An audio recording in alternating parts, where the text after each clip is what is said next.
الحكم المساعد الثاني أحمد نعيم، بينما هنا كذلك أيضا الحكم الرابع حامد طالب من خلال هذا اللقاء، وكذلك بغرفة الفار محمد سلمان وحيدر عبد الحسن. مقيم الحكام فالح حسن وعبد الكاظم حسن لمباراة اليوم.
نعم أحبتي، عودة التيار الكهربائي بعد الدخول بأحداث المباراة وانقطاع التيار الكهربائي في منظومة ملعب المباراة، والعودة بعد أن مضت 4 دقائق، والآن لا زالت المباراة على حالها بالتعادل سلبا بعد أن ذكرنا بأسماء الطاقم التحكيمي لهذه المباراة. وكذلك نعم أحبتي، المباراة مستمرة بدقائقها الأولى، وأيضا نبدأ بالتعريف على أسماء اللاعبين وتشكيلة الفريقين.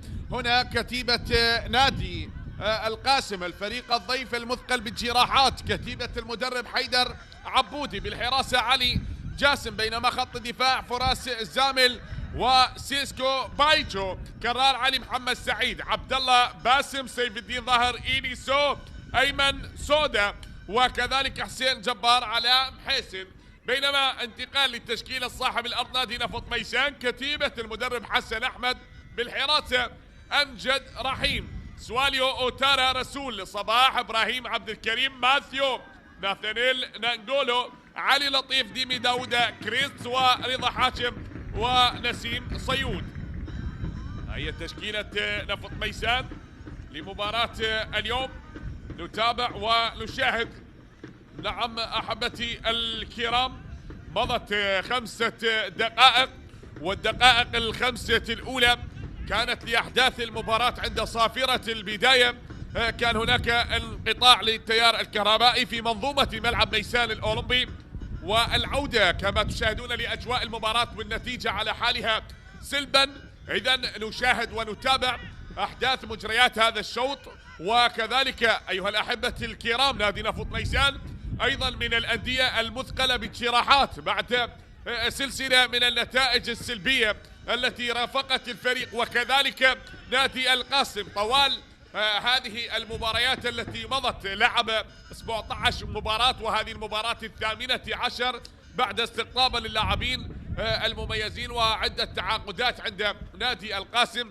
واليوم يدخل هذه المباراة، وكذلك بعد كما ذكرنا باللحظات الأولى نادي القاسم كان يمني النفس بأن يخطف نقطة ثمينة بعد التعادل الأخير أمام نادي النجف في مباراة ديربي الفرات الأوسط. وكذلك بعد اعتراض نادي النجف قررت أيضا لجنة الانضباط وكذلك بقرار اتحادي، قرار إداري، خسارة نادي القاسم اعتبارا خاسرا أمام النجف بنتيجة 3-0. واليوم يدخل هذه المباراة. إذن النجف لن يفوز بأي مباراة، بل تعادل بمباراة واحدة فقط أمام الغراف بسلبا 0-0 من دون أهداف، لكن خسر 16 مباراة. نتابع ونشاهد. كرة هنا ديمي داوودة لكن الإبعاد، وكذلك اليوم تشكيلة المدرب الكابتن حسن أحمد خالية أيضا من العناصر الأساسية من الكابتن علاء سعد، سجاد جبار وفقار. هذه الأسماء اليوم لن تشترك، وكذلك جليسي الدكة. بينما تغيير بعض الأسماء المتواجدة اليوم، رضا حاشم كلاعب أساسي، ونسيم صيود القادم من النجف التونسي أيضا كلاعب أساسي، علي لطيف من التشكيلة الماضية ومن اللاعبين الأساسيين مع نادي نفط ميسان. نتابع. كرة بالوسط الآن ولا زالت مستمرة. نشاهد حتى الآن بعد أن مضت عدت ولتصل مرة أخرى. هنا التقدم بوسط ملعب المباراة، كريست يلعبها إلى ناثانيل نانجولو، ناثانيل الكاميروني، هذا لعب لديالا وللحدود. التقدم لنفط ميسان، هنا المحاولة للأمام، نفط ميسان أمام القاسم، اسود بابل أمام فرسان المملكة من خلال مباراة اليوم. فيا ترى من يفتتح التسجيل ومن يضمن جراحاته ومن يصالح جماهيره. فهناك جماهير نادي القاسم تشاهد وتتابع مجريات هذه المباراة، ويمنون النفس بأن يعود فريقهم بالنقاط الكاملة من خلال مباراة اليوم. هذا لا يعني أن نادي القاسم سيئا في المباريات الماضية، لا بل قدم، ولكن عدم انسجام اللاعبين الوافدين الجدد لنادي القاسم. ربما في آخر مباريات قدموا مباراة جميلة للأمانة أمام نادي النجف. هذا الفريق قدم مباراة كبيرة، وكما اعتدنا على نادي القاسم في المواسم الماضية من الأندية المنافسة، وخير دليل نادي القاسم في الموسم الماضي أحرج الأندية الجماهيرية، تغلب على نادي الزوراء ذهابا وإيابا، كما أيضا حقق العديد من النتائج الرائعة، وأيضا حقق مباريات كبيرة، وكذلك تعادل أمام الشرطة ذهابا وإيابا بطل الدوري، تعادل أمام القوة الجوية، تعادل أمام الطلبة، فاز على الزوراء في مباراة الذهاب والإياب، كما فاز على أربيل 4-0 في الموسم الماضي. واليوم تشاهد هذه المباراة من خلال هذا اللقاء، لكن دخل هذا الموسم مثقلا بجراحات الكابتن حيدر عبودي بتوجيهاته باللقطة الماضية. حيدر عبودي من نادي النجف إلى كربلاء، وكذلك العودة إلى نادي القاسم مدربا لنادي القاسم. هذا علي جاسم الذي لعب لنادي نوروز وديالة ولنادي ميسان، واليوم يواجه نادي نفط ميسان في دوري نجوم العراق من خلال هذا اللقاء ومجريات هذه المباراة.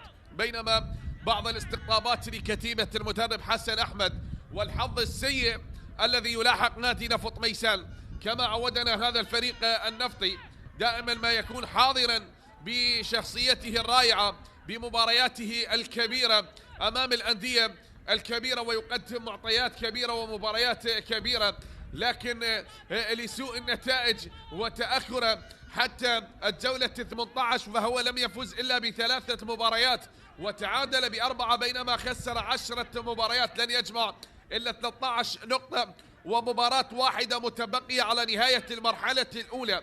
عودنا نادي نفط ميسان أن يكون حاضرا بشخصيته بأدائه بفريقه المميز الذي يمثل هذه المحافظة ميسان المعطاء، فالكرة مضت هناك إلى أن عدت، فهو كذلك يسعى للعودة إلى سلم الانتصارات، إلى سلم المباريات الرائعة والإيجابية. فمن خلال هذا اليوم تغيير جذري في تشكيلة المدرب حسن أحمد. خلال هذا اللقاء هناك صافرة تأتي، صافرة حكم المباراة تشير لوجود خطأ بعد التدخل باللقطة الماضية. إذا نتابع أحبتي الكرام ولا زلنا نشاهد حتى هذه اللحظات والمباراة لا زالت مستمرة. نعم المباراة مستمرة حتى هذه اللحظات بالتعادل سلبا من دون أهداف. نفط ميسان في آخر مبارياته في الجولة 17 خسر أمام القوة الجوية بهدفين مقابل هدف وحيد، بينما نادي القاسم كما ذكرنا خسارة هذا الفريق بقرار إداري بعد التعادل أمام النجف بالمباراة بهدف لمثله، لكن بذلك الاحتراز من قبل إدارة نادي النجف اعتبر نادي القاسم خاسرا ب3 أهداف. سلامة اللاعب، سلامة بعد الاشتراك باللقطة الماضية لهذا اليوم. كما تشاهدون أحبتي 4 مباريات كذلك تنطلق لليوم الثاني من منافسات الجولة 18 من منافسات دوري نجوم العراق. نعم القاسم بمواجهة نفط ميسان وديالة بمواجهة القرمة، بعد ذلك زاخو أيضا بمواجهة أربيل والكهرباء بمواجهة النجف. نتابع ونشاهد. نعم سلامة اللاعب هنا الكابتن هذا هو حسين جبار بعد الاشتراك بالكرة الماضية ما بين ماثيو وحسين جبار، والعودة هنالك لحكم المباراة الدولي حسين علي للقرار وللفار. هل كان هنالك دخول مباشر على قدم اللاعب حسين جبار من قبل اللاعب ماثيو باللقطة الماضية؟ هذا هو ماثيو النيجيري. شاهد هنالك دعس على قدم اللاعب حسين جبار باللقطة الماضية كما استدعاه الدولي محمد سلمان حكم الفار، وأيضا الدولي حيدر عبد الحسن مساعد الفار حكم المباراة هو ذهب وتأكد من القرار وبطاقة صفراء الآن على من؟ نشاهد بهذه اللحظات على أحد إداري نادي القاسم باللقطة الماضية، والبطاقة الصفراء كانت حاضرة. إذن القرار ماذا يقول؟ هل يكتفي في البطاقة الحمراء أم هنالك قرار بإعطاء بطاقة حمراء بعد الدخول المباشر في اللقطة الماضية؟ نعم نشاهد هنا البطاقة الصفراء. البطاقة الصفراء الآن لا لا لا، هذه البطاقة الحمراء تشهر. الطرد المبكر مؤثر، الطرد المبكر مؤثر. والبطاقة الحمراء كما توقعت، البطاقة الحمراء على اللاعب ماثيو. نعم، قرار حكم المباراة بإعطاء البطاقة الحمراء على اللاعب ماثيو، بل بعد العودة للفار تراجع ليحسم القرار بعد أن استدعى حكم الفار الدولي محمد سلمان.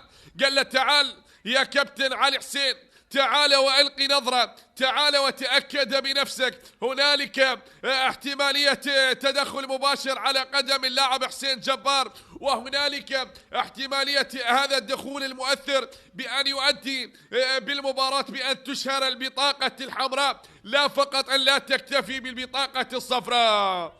والبطاقة الحمراء تغير قرار المباراة وقرار حكم اللقاء، والكرت الأحمر على اللاعب ماثيو. نعم، في الدقائق في الربع الساعة الأول من مجريات المباراة والبطاقة الحمراء. إذا نفط ميسان سيلعب ب10 لاعبين، وماثيو طرد من المباراة في الربع الساعة الأول.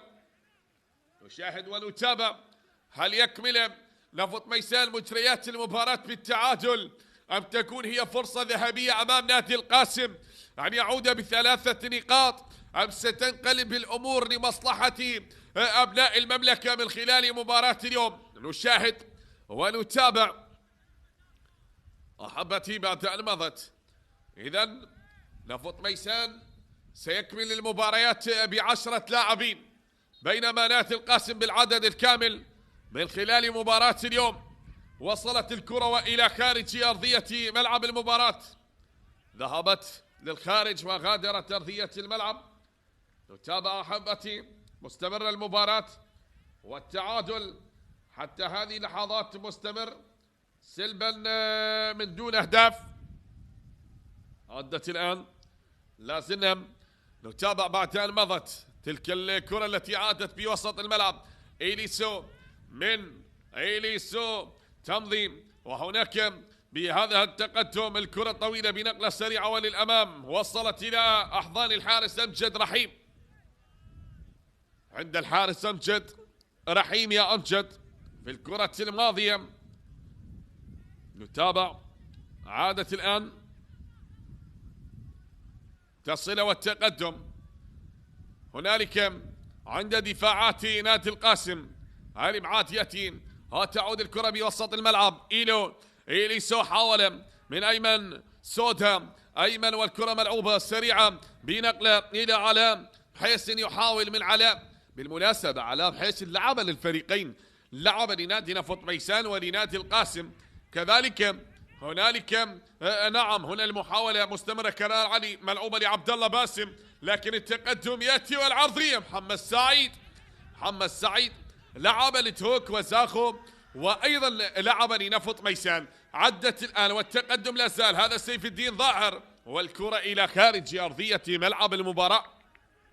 ضاعت كرة، غادرت أرضية ملعب المباراة. سيف الدين ظاهر باللقطة الماضية. شاهد بعد هذا الاشتراك ما بين اللاعب إبراهيم عبد الكريم، نعم لعب أيضا لنادي الناصرية إبراهيم عبد الكريم، وعاد لنادي نفط ميسان يمثل فرسان المملكة من خلال هذا اللقاء. ولا زلنا نشاهد ونتابع أحبتي معطيات هذه المباراة. التعادل سلبا من دون أهداف هو المستمر بهذا اللقاء. الكرة بالوسط، هنا التقدم لا زالت مستمرة حتى هذه اللحظات. هنالك خطأ، والكلام من الكابتن علي لطيف بعد الاشتراك بالكرة الماضية. نعم، ما خطط له الكابتن حسن أحمد ربما تغير، ربما اختلفت الموازين في تشكيلة نفط ميسان بعد أن زج اليوم باللاعب ماثيو كلاعب نعم في الخطوط الدفاعية عكس المعتاد، وكذلك اليوم علاء محمد السلام الذي أصبح جليس الدكة. لكن بهذا القرار وأن يطرد هذا اللاعب، دائما ما كنا نرى ماثيو يكون في خط الوسط أو وسط دفاعي، لكن تلقي البطاقة الحمراء كلفت الفريق الآن وأصبح يلعب فريقه ب10 لاعبين. هذه كرة بعد أن وصلت هنا التقدم، محاولة لا زالت مستمرة. محمد سعيد بنقلة لباسم إيلي، تقدم الآن والمحاولة لا زالت مستمرة بتصويبه والإبعاد يأتي. تتخلص الكرة الماضية، أبعدها رسول، نعم رسول الصباح المدافع الشاب، خلص الكرة وأنقذ مرمى نفط ميسان من هدف محقق باللقطة الماضية. شاهدون التقدم بعد هذه المحاولة وبعد العبور الجميل، بعد المرور الرائع باللقطة الماضية، يأتي رسول صباح لينقذ مرمى نفط ميسان.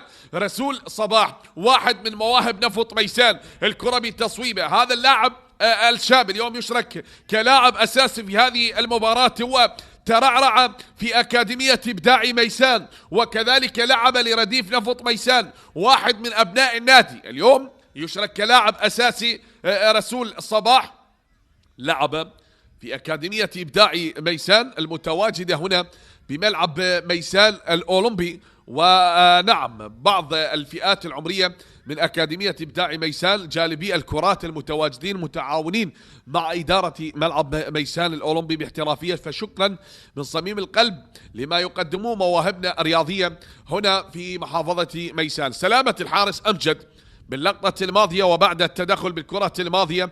السلامة لأمجد رحيم، أمجد القادم من النجف، لعبها أيضا لنفط ميسان والكهرباء والنفط، والعودة لنادي نفط ميسان مرة أخرى. هنا جماهير نفط ميسان متواجدين يشاهدون هذه المباراة ومعطيات هذا اللقاء من خلال مباراة اليوم. لازلنا نتابع نشاهد التعادل المستمر أحبتي، لا شيء لنادي نفط ميسان ولا شيء لنادي القاسم.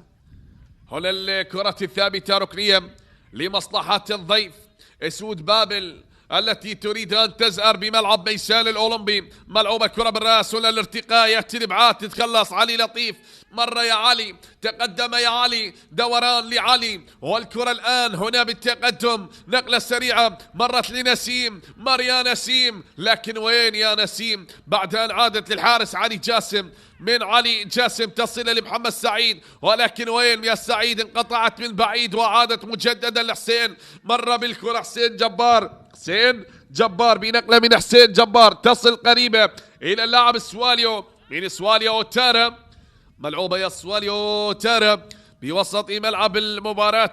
سيف الدين إليسو تقدم ولكن الكرة انقطعت باللقطة الماضية. هنالك توجيهات تشاهدون أحبتي من الكابتن حسن أحمد، وهذا هو اللاعب إليسو البوركيني الذي تدخل باللقطة الماضية.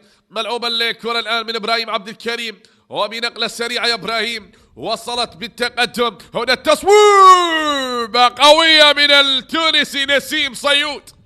نسيم سدد بقوة، نسيم وكادت أن تهب الرياح في نسيم العمارة وأجوائها الرائعة، لكنها مضت وغادرت أرضية ملعب المباراة يا نسيم، يا نسيم إلى خارج أرضية ملعب المباراة. حتى عادت الكرة الآن هنا لمصلحة نادي القاسم، تعود بالوسط، لا زال التعادل مستمر والمباراة مستمرة حتى الدقيقة 24 من مجريات الشوط الأول، ولا زالت الأمور مستمرة. الكرة بعد أن عادت هناك محاولة تمضي والتقدم، حتى هذه اللحظات انقطعت لكي تعود وتارا من سواليو، ينتظر سواليو يلعبها بتمريرة بوسط ملعب المباراة، تنقطع. هنالك عبد الله من إيلي لأيمن، أيمن سودا من أيمن سودا وبنقلة سريعة مضت هنالك التقدم مرة أخرى، لكن هنا الإبعاد ياتي والكرة تغادر أرضية الملعب، والتحدي لا زال مستمر حتى هذه اللحظات، ولا زلنا نتابع. هنا نظرات لحسن أحمد، نظرات الكابتن حسن أحمد وهو يترقب، نعم ينتظر معطيات هذه المباراة، هل يفعلونها نادي نفط ميسان؟ هنا الإبعاد يأتي وهنا التصويبة عدت لتصل على سدد بقوة، والمطالبة هنالك بضربة جزاء، لكن حكم المباراة كان قريبا وعلى محسن يعترض علاء بحيث يعترض باللقطة الماضية كابتن الفريق بعد هذه الإعادة لهذه التسديدة. هل هنالك شيء؟ لا وجود شيء باللقطة الماضية. نشوفها بالإعادة مرة أخرى بعد هذه التصويبة التي وصلت للحارس أمجد رحيم، لكن كانت هنالك مطالبة، وفي حال إذا كان هنالك شيء فأكيد سيعود الحكم ليتأكد ويلقي نظرة هنالك بتقنية الفيديو للفار، لكون هنالك الدولي الكابتن محمد سلمان وكذلك حيدر عبد الحسن. نشاهد المباراة مستمرة بهذا التعادل، ونظرات للكابتن حيدر عبودي من خلال هذا اللقاء. فما هي الخطة التي رسمها الكادر التدريبي لنادي القاسم؟ ونعم الكابتن حيدر عبودي، وكذلك أيضا اليوم ابن محافظة ميسان الكابتن فاروق عبد الواحد، أيضا المدرب اللياقة البدنية لنادي القاسم، عمل مع الكابتن حيدر عبودي في عدة مراحل في نادي القاسم وفي نادي كربلاء، وكذلك حتى في نادي النجف رافق الكابتن حيدر عبودي. أيضا عمل مع نادي نوروز والكهرباء ونادي الحدود الكابتن فاروق، واليوم يواجه فريق محافظته نادي نفط ميسان. من خلال هذا اللقاء ومن خلال هذه المباراة تصل الكرة بالتقدم، هنالك محاولة وعند الحارس علي جاسم بالكرة الماضية. نعم محبتي، بالأمس انطلقت هذه الجولة، وكما شاهدنا مباراة الميناء والغراف التي انتهت لمصلحة الغراف بهدف دون رد، كما أيضا انتهت مباراة القوة الجوية ونوروز بهدفين مقابل هدف للقوة الجوية. مباراة توك والموصل التي انتهت بالتعادل سلبا من دون أهداف. الطلبة تغلب على الكرك بهدفين مقابل لا شيء. في هذه الجولة لدينا مباراتين مؤجلتين، مباراة النفط أمام الشرطة والزوراء أمام أمانة بغداد، نعم، لخوض الاستحقاقات الآسيوية في دوري أبطال آسيا ودوري أبطال آسيا للنخبة. كما نتابع ونشاهد اليوم 4 مباريات كما ذكرنا: مباراة الأربيل أمام زاخو، نفط ميسان أمام القاسم، وديالة أمام القرمة والنجف أمام الكهرباء.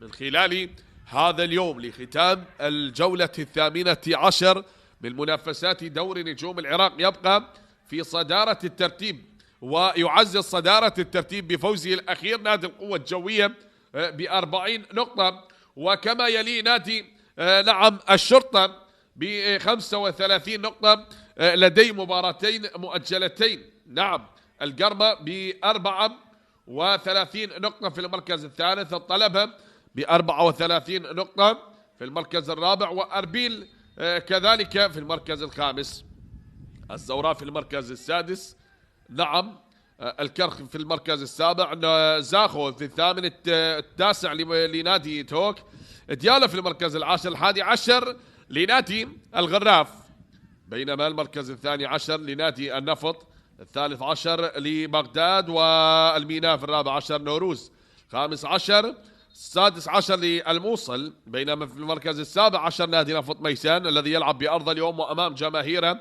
يبقى في نعم آخر الترتيب ومتذيل الترتيب لدوري نجوم العراق نادي القاسم، نعم كأكثر الأندية استقبالا للأهداف هذا الموسم، ونعم كأضعف خط هجوم خلال هذا الموسم، ونعم لن ينتصر بأي مباراة، لديه تعادل وحيد أمام نادي الغراف سلبا من دون أهداف، ويدخل هذه المباراة بشعار الانتصار من خلال مباراة اليوم. عدة لقاءات جمعت الفريقين، بطاقة صفراء تشهر على اللاعب رسول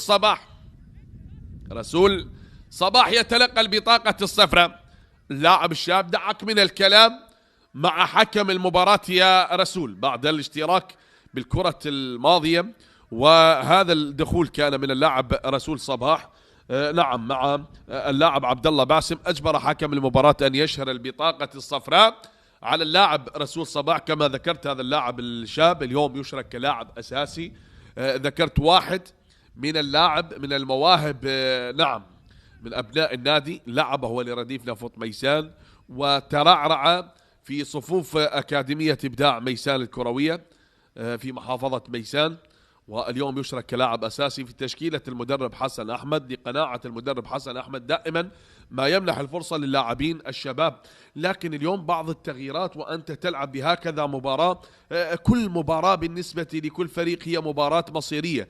نعم، لديك في الدكة علاء سعد، هذا اللاعب أيضا فقار، وكذلك نعم علي عمار، حسين مطر، مصطفى عبد الجليل، محمد سلام، فقار عبد، كل هذه الأسماء، جعفر ناصر، سجاد جبار، ربما يريد أن يثبت بأن بهذه التشكيلة ممكن أن يستقر نوعا ما الفريق، وممكن أن تتغير المجريات في الشوط الثاني. الأدوات موجودة بالنسبة للفريقين، لكن عندما تخرج، عندما تواجه الأندية الجماهيرية، لابد أن يكون لديك استقرار على تشكيلة معينة، وممكن أن تعالج الأماكن أو تشخص الأخطاء التي تحدث في المراكز. هذا بالنسبة لنادي القاسم وبالنسبة لنادي نفط ميسان.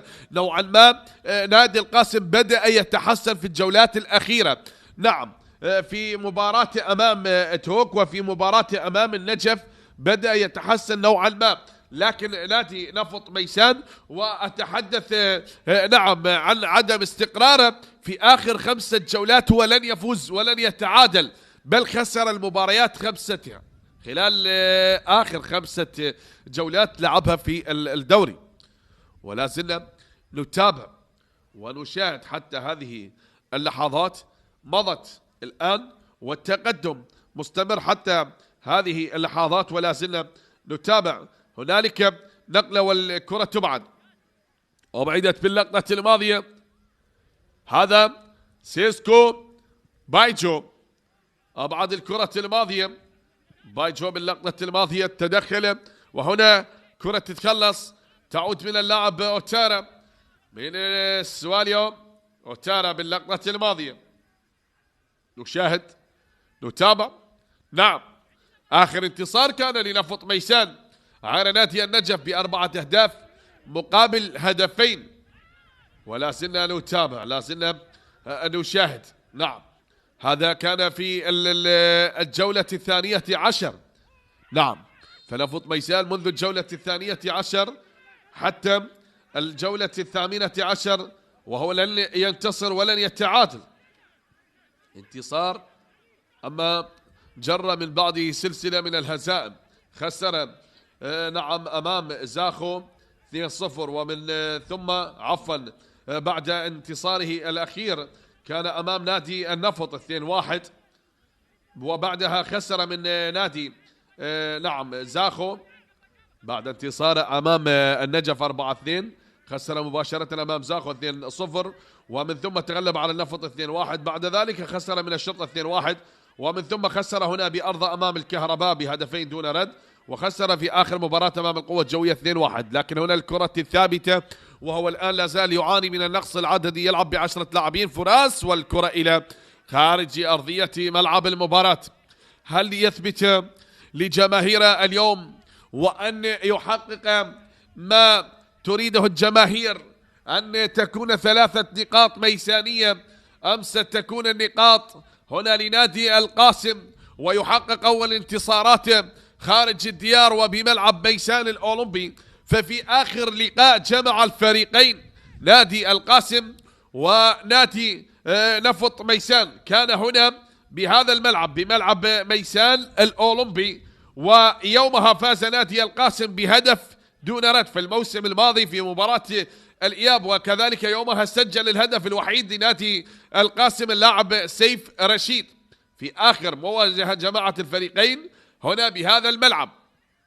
هذا تحدث عن عدة مواجهات، وهذه المواجهات 11، وخلال هذا الموسم من أخرج نادي نفط ميسان هو كذلك نادي القاسم من بطولة كأس العراق بعد الفوز ب2 ل1، لكن تصل الآن والتقدم في محاولة مستمرة، لا زالت حتى الآن التقدم. سواليو تدخل وإربعات يأتي، كرة تتخلص، التقدم مجددا، لا زالت المحاولة تستمر، والمرور بهذا العبور من اللاعب محمد سعيد، بعد ذلك التقدم، ولكن هنالك بنقل ابراهيم الى رسول، يتقدم الان الى سواليو. كريست لم يتراجع. ديمي داوود لن يظهر حتى الان بمستواه المحمود من ديمي لعلي. تقدم مرة لنسيم لكن انقطعت الكرة والابعاد. ياتي فراس ابعدها والتدخل حتى عادت الكرة الان لمصلحة اللاعب كرار. يعيد الكرة الى محمد سعيد من محمد بعد تلك النقلة التي وصلت. هذا محمد سعيد بالكرة الماضية. نعم محمد سعيد بعد ذلك الاشتراك باللقطة الماضية. هو لعب محمد سعيد لنفط ميسان وانتقل أيضا لنادي القاسم. التقدم هنا التصويب ولكن الكرة انقطعت حتى عادت مجددا حسين جبار. حسين جبار اللاعب نعم الذي تسبب بطرد اللاعب ماثيو. سلامة يا كابتن، سلامة اللاعب. هذا ابراهيم عبد الكريم باللقطة الماضية. وهنالك صافرة من حكم المباراة. لازلنا نتابع. عبد الله باسم، هذا هو بعد التقدم والاشتراك ما بين ابراهيم وعبد الله باسم باللقطة الماضية. شاهدوا هذا الاشتراك وهنالك بعد ذلك الخطأ لمصلحة نفط ميسان. أحبتي منذ الدقيقة 15 ونفط ميسان يلعب منقوص العدد ب10 لاعبين والنتيجة لا زالت على حالها. لا شيء لصاحب الأرض والجمهور، الفريق الذي يعاني من النقص العددي أمام الفريق المتكامل بصفوفه والتعادل قائم حتى هذه اللحظات. هل ستستمر المباراة بهذا العطاء ما بين الفريقين أم سيأتي هدف ويغير المعادلة؟ هل يكون هنا لنفط ميسان وعن طريق اللطيف علي لطيف مرت يا كريس لداوودة والكرة انقطعت عند الحارس علي جاسم. عادت لعلي جاسم بعد نعم الخروج والتألق ليخطف الكرة من أمام الجميع. علي وصلت بتقدم مجددا. هنا أخرى وصلت بمنتصف ملعب المباراة الكرة مرة أخرى إيليسو لأيمن سودا. أيمن من محمد سعيد والكرة تنقطع يا محمد يا سعيد لتصل مرة أخرى إبراهيم من إبراهيم تصل مجددا هنالك لرضا حاتم. ضاعت رضا حاتم الذي لعب أيضا للزوراء وللنجف ولنادي القاسم واليوم يواجه فريق السابق من خلال هذا اللقاء وبعد أن غادرت أرضية الملعب.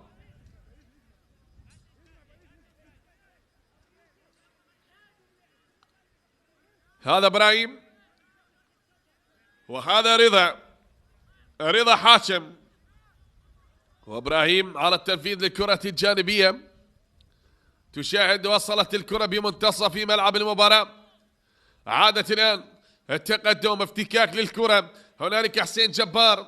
عد حسين جبار بنقلة من جبار عدت والتقدم لكن إلى خارج أرضية ملعب المباراة. الكرة ضاعت للخارج. أيمن سودا حاول التقدم لكن سقوط اللاعب سواليو تارا باللقطة الماضية. سلامة اللاعب سواليو وتارا وهذا وكان اشتراك اللاعب أيمن سودا باللقطة الماضية مع اللاعب سواليو. وهذا خروج الحارس علي باللقطة الماضية. لازلنا نتابع أحبتي، لازلنا نشاهد حتى هذه اللحظات. وبتلك الكرة التي مضت لا زال هنا الكابتن حسن أحمد بنظراته يشاهد ويتابع معطيات هذه المباراة ومجريات هذا اللقاء من خلال أحداث هذه المباراة وهم يتابعون وينتظرون أن يكون هنالك هدف. هل سيأتي الهدف؟ كريستي يغادر أرضية الملعب. كريستي كوفاما يترك أرضية الملعب ورسول صباح أيضا يغادر أرضية الملعب. تغييرين الآن يشرك كذلك اللاعب علي بهذه اللحظات ومحمد سلام. نعم علي عبد الأمير ومحمد سلام. تغييرين في الشوط الأول وقبل نهاية الشوط الأول والأمور مستمرة بهذه التغييرات. يريد الكابتن حسن أحمد أن يبقى مسيطرا على المباراة وأن يبقي الشوط الأول بالتعادل، لكن ربما في الشوط الثاني أن تتغير الأمور الكابتن. نعم، من خلال هذا اللقاء شاهد هي مضت ولا زالت مستمرة، فالمباراة مستمرة حتى هذه اللحظات. الآن تقدم مجددا هنالك بعد لتصل من جديد، والكرة بالوسط تصل عند محمد سعيد، ملعوبة يا محمد سعيد، وصلت الآن اللي حسين جبار يلعبها، لكن أمجد رحيم قريب من أمجد، وكانت هنالك راية، لكن حكم المباراة يعطي الاستفادة بالكرة إلى نادي نفط ميسان، والتقدم بعد أن مضت. عدت هنالك لديمي داوود يحاول الوصول في الدقائق الأخيرة المتبقية على نهاية أحداث الشوط الأول. نلعب الدقيقة 41 من مجريات هذه المباراة ومعطيات الشوط الأول بالتعادل، بعد أن أشرك اللاعب علي عبد الأمير، هذا اللاعب ديمي داوود السنغالي هو السابق وأن مثل نادي القاسم والكهرباء وانتقل لنادي نفط ميسان. يتقدم الآن، وهنا المحاولة بهذا العبور. علي لطيف يبحث عن المساندة، لكن يأتي الإبعاد، أبعدت من اللاعب سيسكو بايتشو، أبعدها سيسكو باللقطة الماضية، أبعدت الكرة. توجيهات الكابتن حيدر عبودي، نعم توجيهات الكابتن حيدر عبودي، هذا هو سيسكو بايتشو. تابع الآن الركنية لنادي نفط ميسان، ديمي داود على التنفيذ، ملعوب والإبعاد يأتي من علي جاسم، تتخلص من علي، وهناك نقلة سريعة تقدم حسين، يتقدم بالمرور الآن لمصلحة نادي القاسم، نقلة الآن باتجاه علاء محيسن، تقدم الخطير لا زال يحاول بالوصول، التصويب يأتي، ولكن السواليو من الخلف يخطف الكرة وراية المساعد هنالك. نعم، الراية كانت حاضرة والتسلل حاضرا على اللاعب علاء محيسن باللقطة الماضية. علاء محيسن تقدم وكاد أن يفعل المستحيل بهذه اللقطة، لكن هنالك متابعة كانت حاضرة من الحكم المساعد الثاني أحمد نعيم. باللقطة الماضية كانت حاضرة، لكن الكرة تعود الآن بالوسط هنا بمنتصف ملعب المباراة، حتى عادت إلى اللاعب سواليو من أوتارا لأمجد رحيم. أمجد رحيم، ملعوبة من أمجد رحيم طويلة وللأمام، الارتقاء كرة بالوسط من علي عبد الأمير، وهنالك خطأ بعد ذلك التدخل. هذا نسيم سيود التونسي القادم من نادي النجف، فكل شيء يمضي حتى هذه اللحظات. فراس زامل، ملعوبة الكرة لكرار علي، كرار من كرار تعود لفراس مرة أخرى، هنالك عند اللاعب سيف الدين لكرار، كرار علي بالوسط، كرار واحد من أبناء النادي، نعم أيضا ترانى في صفوف فريق الرديف لنادي القاسم. ومحمد سعيد هذا اللي أيضا مثل نفط ميسان، هذا حسين جبار لعب للحدود. أمجد رحيم، يا أمجد كل شيء يمضي، لحظات تمضي، نظرات للكابتن حسن أحمد. نعم 13 مباراة قاد فيها نادي نفط ميسان، فاز بمباراتين وتعادل ب3، بينما خسر 7 مباريات. والكرة التي مضت الآن لا زالت المباراة مستمرة حتى هذه اللحظات، وأيضا بعد أن وصلت الكرة الماضية كل شيء مستمر، والمباراة لا زالت مستمرة ما بين الفريقين.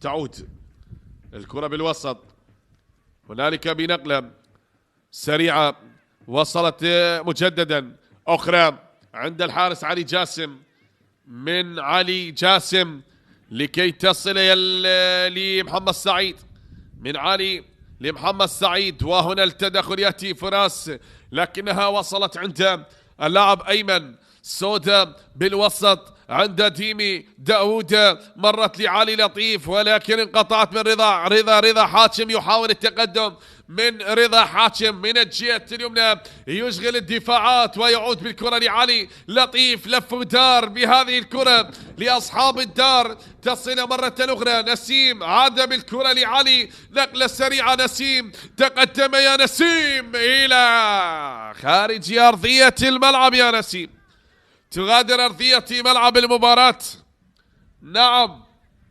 للخارج. نعم الكرة ذهبت إلى ركنية. نتابع الآن، نشاهد الآن بهذه اللحظات بهذه الثواني المتبقية على نهاية أحداث الشوط الأول، وسننتظر الوقت الذي سيضاف. سيف الدين ظاهر اللاعب الخبرة في صفوف نادي القاسم، والركنية لمصلحة نفط ميسان. علي لطيف هو على التنفيذ، علي لطيف لمصلحة نادي نفط ميسان، تنفذ من علي والكرة تعود هنا لتغادر أرضية الملعب. طالت على اللاعب رضا باللقطة الماضية، كرة غادرت أرضية الملعب حتى وصلت هنا مقدمة عند اللاعب أيمن لف ودار بالكرة من أيمن، لكن تنقطع وتغادر أرضية الملعب. كرة غادرت أرضية ملعب المباراة حتى هذه اللحظات، فأغلب المحاولات هي تهدر، والكرات التي غادرت لن نشاهد حتى الآن بتلك الخطورة التي تصل إلى مرمى الحراس، لا لنفط ميسان ولا لنادي القاسم بأداء. نعم ربما الكرات بهذا الانتشار وتكون أغلب الكرات بوسط الملعب، تسديدات بالهواء، كرات بعيدة، أداء متواضع. نبحث عن أداء جدي، نبحث عن أداء مشوق بأن تصل فيه الكرة إلى المرمى، بأن تكون الخطورة حاضرة سواء كانت لنفط ميسان أو لنادي القاسم، لا فقط أن تقدم وأن تلعب الكرات الطويلة، لكن هنا الإبعاد. نفط ميسان وبالرغم النقص العددي لكن لا زال يندفع للأمام ويهاجم عن طريق اللاعب رضا حاتم وعن طريق اللاعب نسيم صيود، الذي يريد دائما أن يكون شاغلا لدفاعات نادي القاسم بعد المحاولة الخطيرة التي كانت فيها الراية والتسلل للاعب علام حيسن. هذه كواحدة أخطر المحاولات التي كانت حاضرة طوال هذا الشوط، لكن هنا التقدم ممكن أن تكون خلال هذه اللحظات، وبدأت الأمطار تتساقط بهذه الأجواء اللطيفة في ميسان. نعم بالعمارة بملعب ميسان الأولمبي، الطقس متغير بلحظة وأخرى في مدينة العمارة، وخير دليل كما تشاهدون الأمطار تتساقط بلحظة وأخرى ومن ثم تهدأ السماء. لكن وصلت، لكن هل ستهدأ المباراة؟ وهل سيأتي هدف يغير المعادلة لهذا اللقاء؟ سلامة يا رضا بعد الاشتراك بالكرة الماضية وبعد الدخول باللقطة الماضية مع اللاعب إيلي سو ورضا حاتم. سلامة يا إيلي والسلامة يا رضا. هذه الإعادة للقطة الجميلة من اللاعب نسيم صيود والتي غادرت أرضية الملعب، وغضب توجيهات الحارس علي جاسم أبو حمرة حارس نادي القاسم. سلامة نعم التصادم والاشتراك بالكرة الماضية ما بين رضا حاتم وإيليسو، لكن على ما يبدو بدأ نعم رأس اللاعب رضا حاتم ينزف بالدماء. السلامة للاعبين وكذلك اللاعب إيليسو. تصادم بعد الارتقاء والاشتراك بالكرة الماضية. سلامة اللاعبين أولا، سلامة لرضا وسلامة لإيليسو، نتمنى السلامة للاثنين. لكن رضا حاتم رأسه بدأ ينزف بالدماء، وكما الحال ينطبق أيضا على اللاعب نادي القاسم إيليسو. هذه جماهير نادي نفط ميسان المتواجدة رغم قلة العدد لكنهم حاضرين. وهنا الإعادة لهذه اللقطة، شاهد هذا الاشتراك ما بين اللاعب رضا حاتم وإيليسو. تصادم بالرؤوس، نعم بعد الارتقاء ارتقوا سوية على الكرة ورأس اللاعب ارتطم برأس إيليسو رضا حاتم. سلامة لرضا والسلامة للاعب إليسو. بهذه اللحظات يشير الحارس أمجد رحيم نعم إلى زميله بالإشارة حتى لا يفقد تركيزه وحتى يكون وعي حاضر، وكما أيضا ينطبق الحال على اللاعب إليسو. نتمنى السلامة للاعبين وأن تتم الأمور على خير وأن ينهضوا ويكملوا ما تبقي من اللحظات الوقت الإضافي. السلامة أيضا إليسو يتلقى العلاجات الأولية للاطمئنان على سلامة اللاعب. إصابة. نظرات لي الكابتن حسن أحمد بماذا فكر وما هي الخطة التي سيرسمونها للشوط الثاني من خلال هذه المباراة. إذن يغادر أرضية الملعب حتى أيضا يمنح الإشارة الدخول إلى أرضية ملعب المباراة مرة أخرى الكابتن رضا حاتم واللاعب إليسو الذي لا زال يتلقى العلاجات الأولية. هذه التمريرة وهذه أفضل وأجمل لقطة كانت في الشوط الأول، لكن كان الإنقاذ من المدافع الشاب رسول صباح الذي غادر أرضية ملعب المباراة. كادت أن تكون وأن تغير المعادلة لهذه المباراة بهدف، لكن أبعدت ببراعة دفاعية. ينتظر الآن الإذن للدخول والاشتراك في المباراة باللحظات المتبقية للاطمئنان على سلامة اللاعب إليسو واللاعب رضا حاتم من خلال مجريات الشوط الأول المستمر حتى الثواني هذه بالتعادل ما بين الفريقين سلبا. نفط ميسان منذ الدقيقة 15 وهو يلعب ب10 لاعبين بعد طرد اللاعب ماثيو الذي تلقى البطاقة الحمراء. وكما ينطبق الحال نادي القاسم الذي أكمل هذا الشوط بالتعادل وهو يلعب بالصفوف الكاملة، لكن ينتظرون أن ينهض اللاعب إليسو خلال هذه اللحظات. نتابع أحبتي. إليسو ينهض نعم، وعلى ما يبدو البطاقة الصفراء نعم تشهر على اللاعب إليسو. يتلقى البطاقة الصفراء رغم الإصابة، لكن هو من اشترك مع اللاعب رضا حاتم. والآن العودة لكي تنطلق الصافرة ونكمل ما تبقي من هذا الشوط. إليسو تلقى البطاقة الصفراء. هذه عدت كرة بالوسط.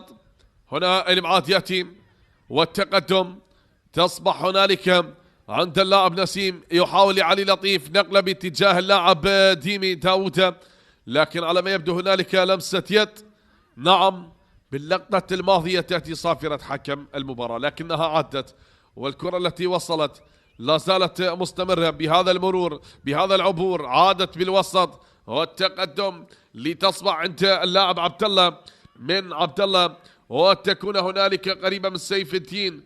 تصل لكرار علي للاعب إليسو يلعبها لمحمد سعيد. من محمد سعيد تقدم السعيد لأيمن يا محمد سعيد إلى أيمن سودا والكرة ذهبت يا أيمن. محمد سعيد لأيمن مرة أخرى بنقلة إليسو. عاد الكرة لكرار والتقدم سيف الدين ظاهر. وين يا سيف الدين؟ الكرة إلى خارج أرضية الملعب، ضاعت وغادرت أرضية ملعب المباراة. لا زالت الأمور مستمرة بهذا العطاء ما بين الفريقين ولحظاتها تمضي وتداهم مجريات الشوط الأول من اللحظات الإضافية. تأتي صافرة حكم المباراة تعلن عن نهاية أحداث الشوط الأول بالتعادل سلبا من دون أهداف. أحبتي سنعود معكم ونكمل مجريات الشوط الثاني، لكن بعد الاستراحة القصيرة ما بين الشوطين.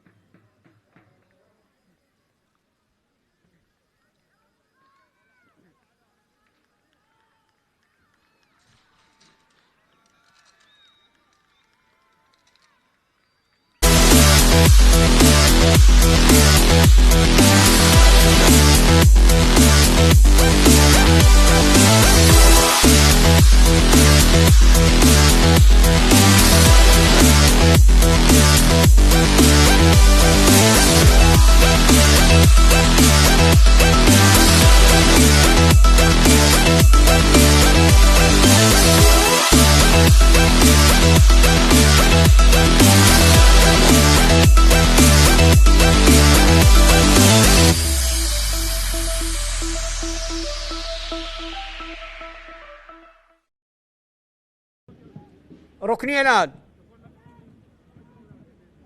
باركو هناك عرقلة بالعارضة وهدف هدف هدف هدف هدف عن طريق اللاعب ذو الفقار، عن طريق اللاعب ذو الفقار علي ذو الفقار يونس عبد علي، ذو الفقار يونس عبد علي. وخلي نشوف هل كان هناك اكو دفع، هل كان هناك اكو دفع. وذو الفقار يسجل اول الاهداف مع فريق اربيل، واول اهداف هذا الموسم، اول اهداف هذا الموسم.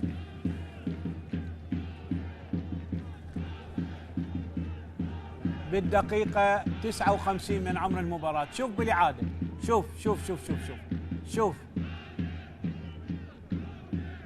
الكرة ارتدت من العارضة وتمركز سليم لذو الفقار. لكن هنا قد يكون نشوف هل سيتأكد من صحة قرار حكم اللقاء.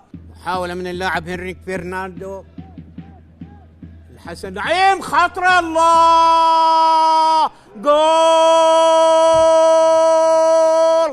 كمال القرع اللاعب المغربي يدرك التعادل بالدقيقة 80 من عمر المباراة، ويسجل هدف الشخص الرابع بعد أن سجل هدفين في شباك نفط ميسان وهدف في شباك القرمة، بعد كرة وجملة تكتيكية رائعة، كرة على طبق من ذهب. هنا عشاق وأنصار الأمانة، واللاعب كمال القرع يسجل ويدرك التعادل لفريق الأمانة بالدقيقة 80 من عمر المباراة. كرة جميلة ولا أروع، اللاعب الخالي من الرقابة. شوف شوف شوف شوف شوف شوف شوف شوف شوف الكرة الآن، شوف الكرة، شوف همام كعدة الأحمد محمود، محاولة والقرع يلعبها بكل سهولة إلى سقف المرمى ويدرك من خلالها التعادل لفريق أمانة بغداد، يدرك من خلالها التعادل لفريق الأمانة بالدقيقة 80 من عمر المباراة.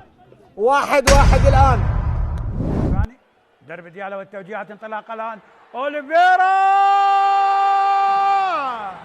جول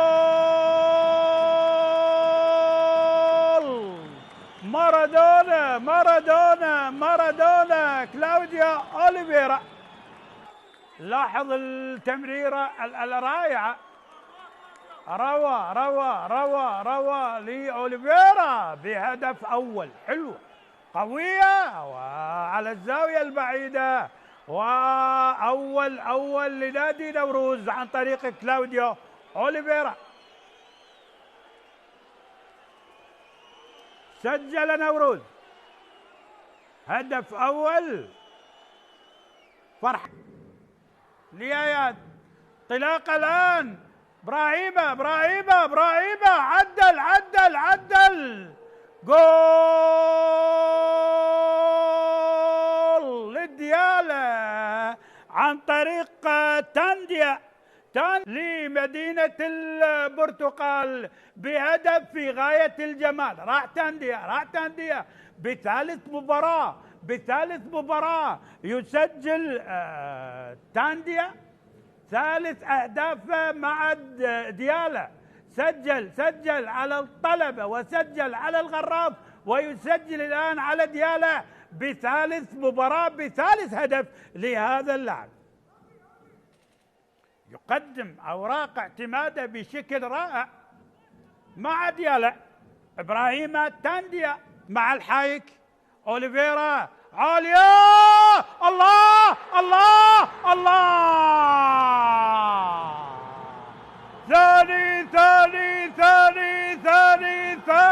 ثاني لنوروز عن طريق خوزيه نيتو البرازيلي البديل الناجح.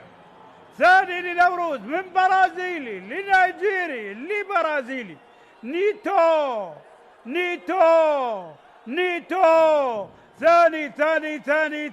ثاني لنادي نوروز. اليوم البرازيلي لاحظ الله، من برازيلي إلى برازيلي ثلاثة برازيليين. لاحظ أوليفيرا لجيفرسون لنيتو الله مكان جيفرسون، هذا نيجيري وكمل عليها البرازيلي، من برازيلي لنيجيري لبرازيلي. ثاني الاهداف لنوروز. نوروز والثاني اهدافه. عودة من جديد، تلعب بتمريرة بعرضية، محاولة راسية،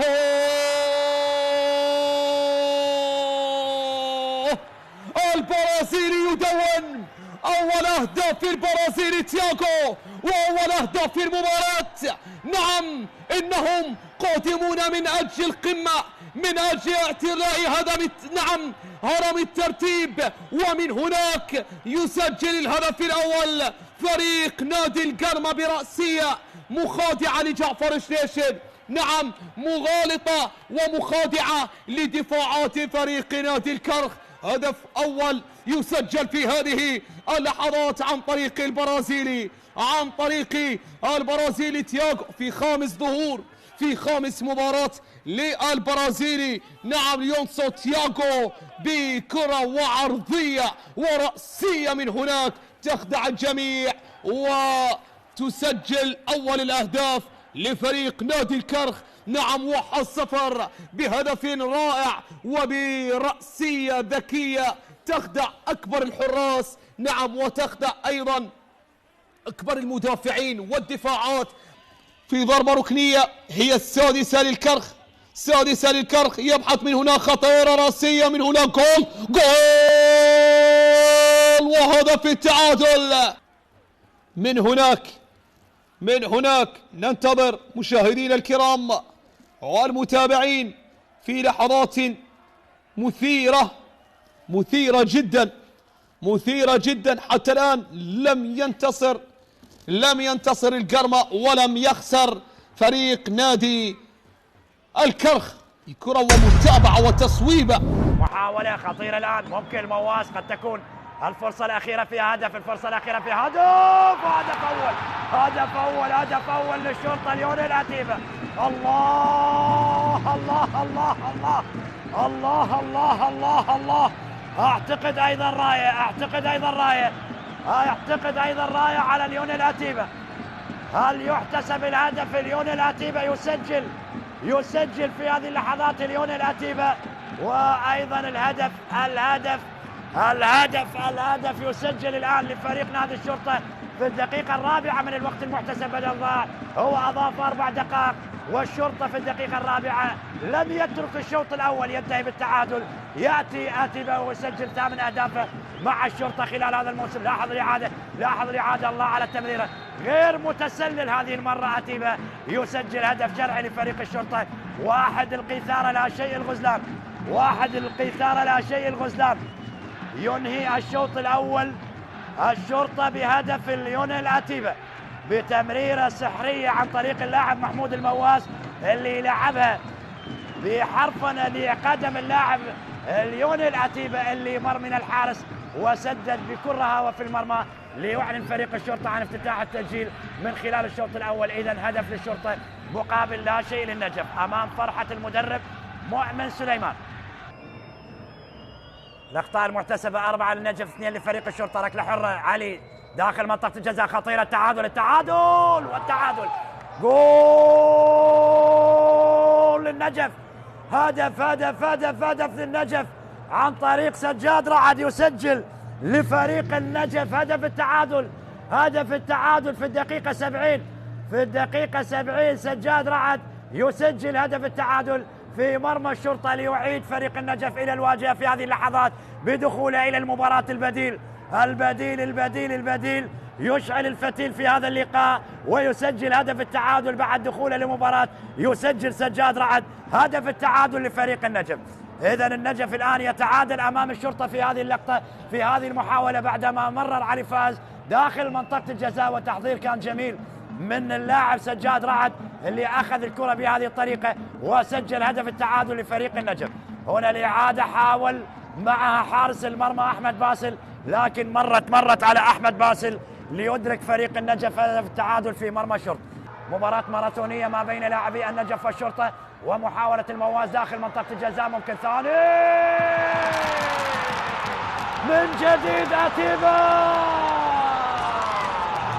الكاميروني بنفس الطريقة. الأسد الكاميروني بنفس الطريقة في الشوط الأول سجل في الدقيقة الرابعة من الوقت المحتسب بدل ضاع، ويسجل في الدقيقة الرابعة عشر من الوقت المحتسب بدل ضاع هدف ثاني لفريق الشرطة. يفعلها من جديد أتيبا، فعلها من جديد أتيبا، ثاني لفريق الشرطة ثاني. أوه أي إثارة في هذه المباراة، أي لحظات في هذه المباراة، أي جمال في هذه المباراة، أي لحظات في هذه المباراة، أي مباراة مجنونة ما بين الشرطة والنجف، أي مباراة جميلة شاهدناها ما بين الشرطة والنجف. ونجم المباراة نجم الشباك هذا اللاعب الواضح أمامنا في الصورة ليونيل أتيبا. ليونيل أتيبا يجلب النقاط الثلاث لفريق الشرطة، يجلب النقاط الثلاث لفريق الشرطة. لاحظ الإعادة، لاحظ اللقطة، لاحظ المحاولة، مناف وبعد ذلك العارضة ليكملها أتيبا في المرمى ليعلن فريق الشرطة عن هدف ثاني. هدف قاتل في مرمى النجف، هدف قاتل في مرمى النجف. النجف كان في طريقة إلى التعادل، النجف كان في طريقة إلى التعادل، لكن أتيبا لم يترك الشوط الأول يخرج بتعادل، ولم يترك النجف يخرج من الشوط الثاني بتعادل. لذلك ليونيل أتيبا نجم هذه المباراة يسجل هدفين في مرمى النجف ليرفع رصيده إلى 9 أهداف. والشرطة الآن إلى المركز الثاني، بعد بألوانه البيضاء. الكرة تنفذ الآن عالية داخل منطقة الجزاء. الله، هدف أول للأنيق زيد إسماعيل ومن غيره دائما بالمهمات الصعبة يسجل الهدف الأول للأنيق. الله الله الله الله على الطلبة وعلى الفرصة الأولى والتهديد المباشر. زيد يسجل أول أهداف اللقاء بالدقيقة 8 من شوط اللقاء الأول. زيد إسماعيل بعدما سجل على زاخو هدف الانتصار وسجل على نوروز كذلك هدف الانتصار، اليوم يعود ويسجل بالجولة 16. شوفها بالإعادة، الكرات الثابتة، زيد إسماعيل والرأسية اللي باغتت حارس المرمى مجتبى محمد، وبذلك يمنح الأفضلية والتقدم لفريق الطلبة. الأنيق يسجل، الأنيق يدون. وما هي ردة الفعل بالنسبة للمدرب حيدر عبيد وفريق الغراف؟ بداية قوية، بداية مشتعلة، ويا لها من بداية يا زيد إسماعيل. لازلنا لم ندخل بأجواء المباراة بعد، وهنا فرحة جماهير الأنيق تنتشر على مدرجات ملعب النجف الدولي. زيد يصل إلى هدف الثالث هذا الموسم. النيجيري فيدنس كوكو وفهد طالب، فرصة للنيجيري بلقطة للتحليق عاليا، لكن أمام فهد الغراف للتعادل. فهد طالب وهنا الكرة فيدنس كوكو. الله، النيجيري مستمر يرقص وينشر الفرح لجماهير الغراف. الله الله الله الله الله، من ضفاف النهر ولد نادي لا يعرف إلا النقا. هنا الأفراح تنتشر لأبناء الذقار والناصرية، وهدف التعادل يصل بالنسبة للغراف. فيدلس كوكو يسجل الهدف 11 له هذا الموسم، وهدف التعادل بالنسبة للغراف. وهنا ممثلين ذقار والناصرية، وأنا مهما صرت وش ما تعليت أستعد من أسمع اسم الناصرية، هكذا يؤكد فيدنس كوكو النيجيري بلهجة جنوبية خالصة. يسجل هدف التعادل. أيضا ضربة ركنية، كرات الثابتة للطلبة خطيرة. جول، تكلم التاريخ، تكلم الأنيق. هدف يذكر الجميع من هو الطلبة. الله الله الله الله الله، دريسك عين زرقاء من الحلال تلمع. هذا هو الأنيق، هذا هو الطلبة. نعم أنيق ودلعون.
أهلا ومرحبا بكم من جديد أحبتي متابعي ومشاهدي قنوات شبكة الإعلام العراقي. بعد أن تركنا الشوط الأول ينتهي بالتعادل سلبا من دون أهداف، أتينا لمجريات الشوط الثاني، شوط المدربين، شوط التكتيك، وهنا صافرة حكم المباراة الدولي علي حسين علي تنطلق لمجريات الشوط الثاني من هذه المباراة لمنافسات الجولة 18 من دوري نجوم العراق، هنا بملعب ميسان الأولمبي، في لقاء يجمع نادي القاسم الفريق الضيف المثقل بجراحات كما ذكرنا، يسعى للبحث عن أولى انتصاراته خلال مباراة اليوم، وكذلك أمام نفط ميسان الذي أكمل وأتمم الشوط الأول ب10 لاعبين. كان يواجه صعوبة بعد الطرد بالدقيقة 15 بعد أن طرد اللاعب ماثيو، لكن هنا التأكيد يبدي والتصويب إلى خارج أرضية الملعب. البداية القوية من صاحب الأرض هنا نادي نفط ميسان، كانت تصويبة من البديل على سعد، سدد نحو المرمى مباشرة وأكمل عليها نسيم صيود، لكن الكرة غادرت أرضية الملعب. شاهد تسديدة اللاعب البديل على سعد التي مضت ولا زالت هنا مستمرة الآن. نعم نترقب أحبتي، والكرة التي ذهبت الآن بعد النقلة بالكرة الماضية، نشاهد ونتابع بعد هذه الكرة بمحاولة تمضي وبوسط ملعب المباراة. أيضا نشرك اللاعب علي كريم بدلا من اللاعب أيمن. هذه الكرة بالوسط، هنا التقدم بتمريرة عند اللاعب إينيسو الذي تعرض للإصابة في الشوط الأول بعد اشتراكه مع اللاعب رضا حاتم. رضا أيضا اللاعب الذي ترك أرضية الملعب لتلقي العلاج، وهذا محمد سعيد الواضح بالصورة. جماهير نفط ميسان المتواجدة بهذا اللقاء وهي تؤازر وتساند نادي نفط ميسان بعد الكرة التي مضت. كرار علي، نفط ميسان مستمر بالعطاء من أجل الوصول إلى تحقيق الانتصار أمام نادي القاسم الذي يسعى لخطف النقاط الثلاثة خارج انتيار. فهل يتمكن من الانتصار مستغلا النقص العددي؟ لكن هنا الخطورة لنفط ميسان. نسيم تقدم، نسيم عدى، انقطعت والابعاد يأتي من كرار، أبعدت يا كرار وإلى خارج أرضية ملعب المباراة. نعم خروج كان للحارس ولكرار المدافع، والخطورة لا زالت قائمة بعد التغيير للكابتن حسن أحمد بزج اللاعب علاء سعد.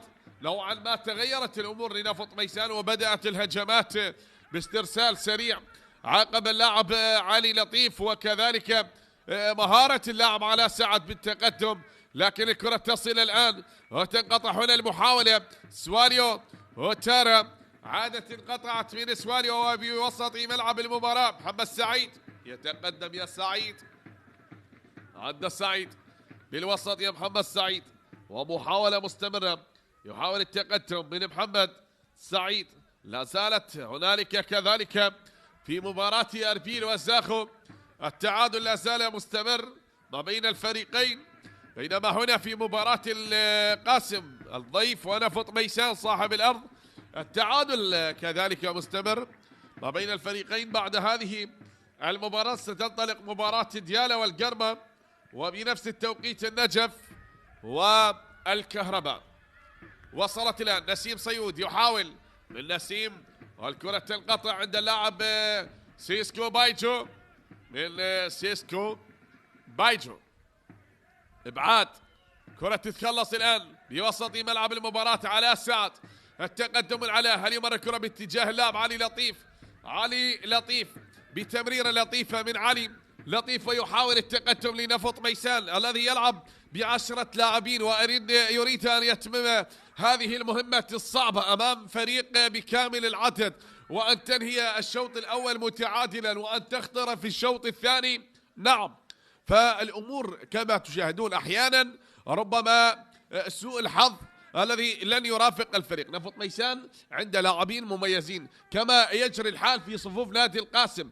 نادي القاسم كما ذكرنا أحبتي منذ انطلاق الدوري وحتى هذه المباراة لن ينتصر بأي لقاء، بل تعادل بمباراة واحدة.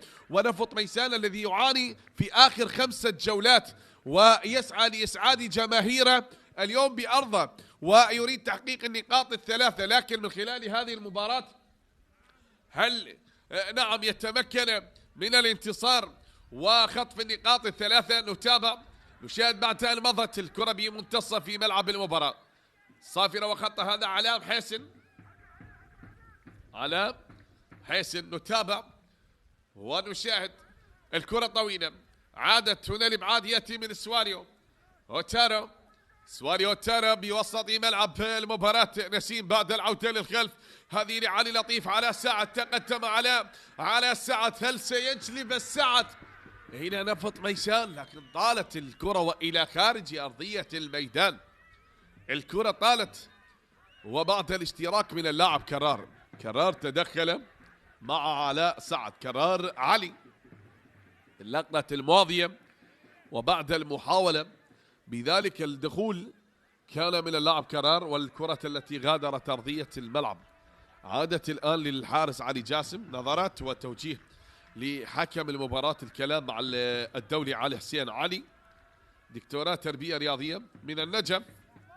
نعم حكمنا الدولي يدير هذا اللقاء، وكذلك المساعد الأول علي غريم، بكالوريوس تربية رياضية من البصرة، المساعد الأول لحكم المباراة. عادت الكرة بالرأس هنا عند الحارس أمجد يا رحيم، عند سواليو، نقلة من سواليو طويلة بمنتصف الملعب. ديمي داوود هنالك لكرار، كرار بالوسط، ولا زالت مستمرة بتمريرة في الجهة اليسرى والتقدم، لكن وين طالت على اللاعب علي، أو كانت للاعب عبد الله باسم اللي حاول باللقطة الماضية لكن لن يسيطر.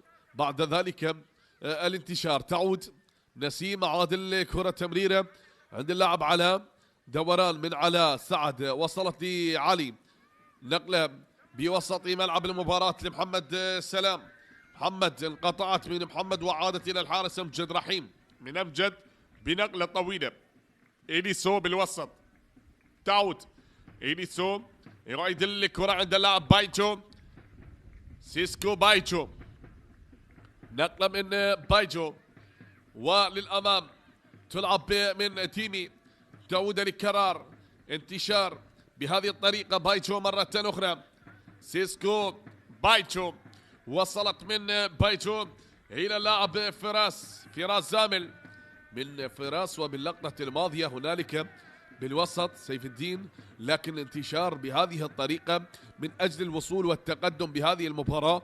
ملعوبة الكرة بالعرضية، لكن هنا بالرأسية انقطعت. إيلي سو حاول والإبعاد يأتي، تتخلص والتقدم لنفط ميسان عند ديمي داوود من السنغالي، انتشار لمحمد سلام، نقلة الآن يا سلام بهذه الطريقة لعلي لطيف، مرة دخل منطقة العمليات، وصل الآن لا لن تكتمل الحلقة الأخيرة، ولكن أضاعها اللاعب البديل محمد سلام وإلى خارج أرضية الملعب.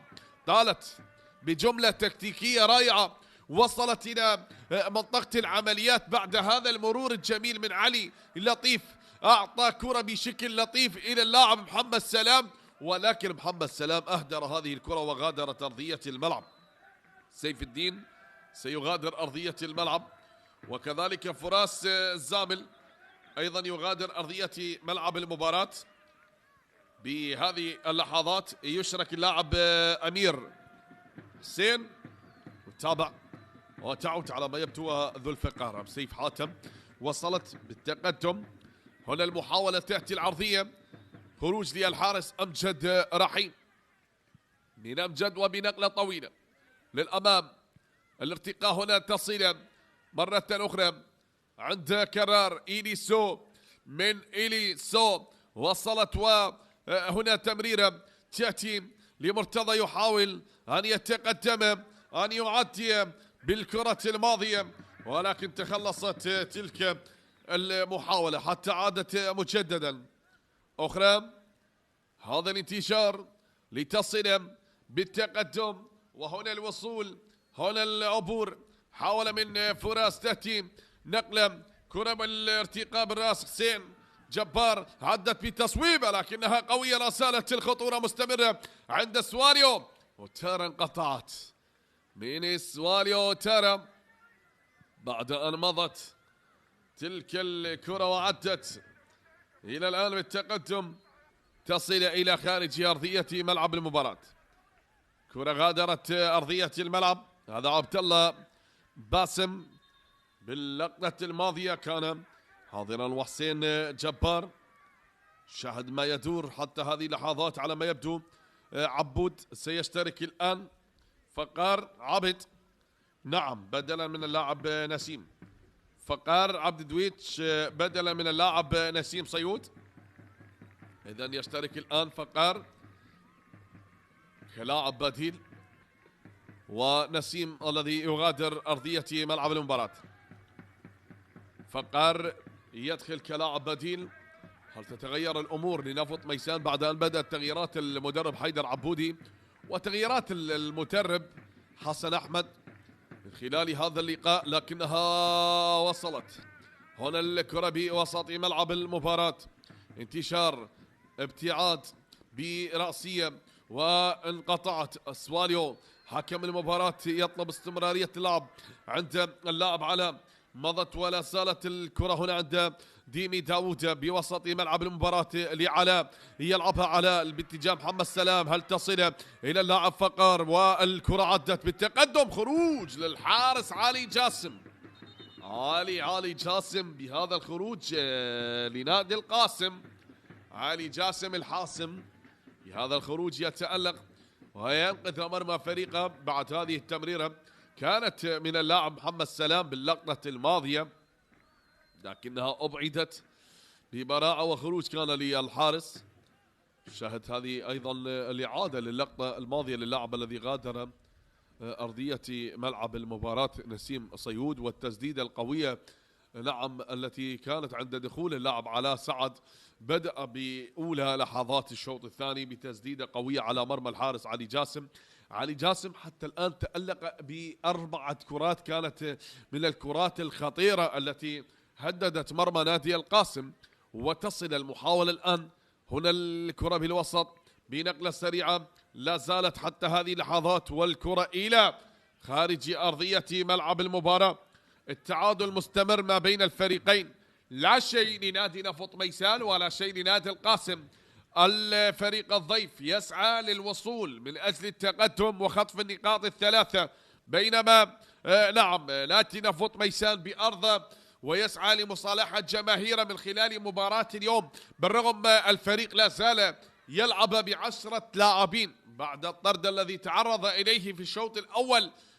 طرد اللاعب ماثيو، هنا التدخل، هنا العبور، هنا ديمي داوود بدأ يتحرك إلى علي لطيف. علي لطيف والانتشار دوران من علي لطيف، نقله بأقدام اللاعب ديمي داوود يحاول العبور والوصول. تراجع واضح الآن.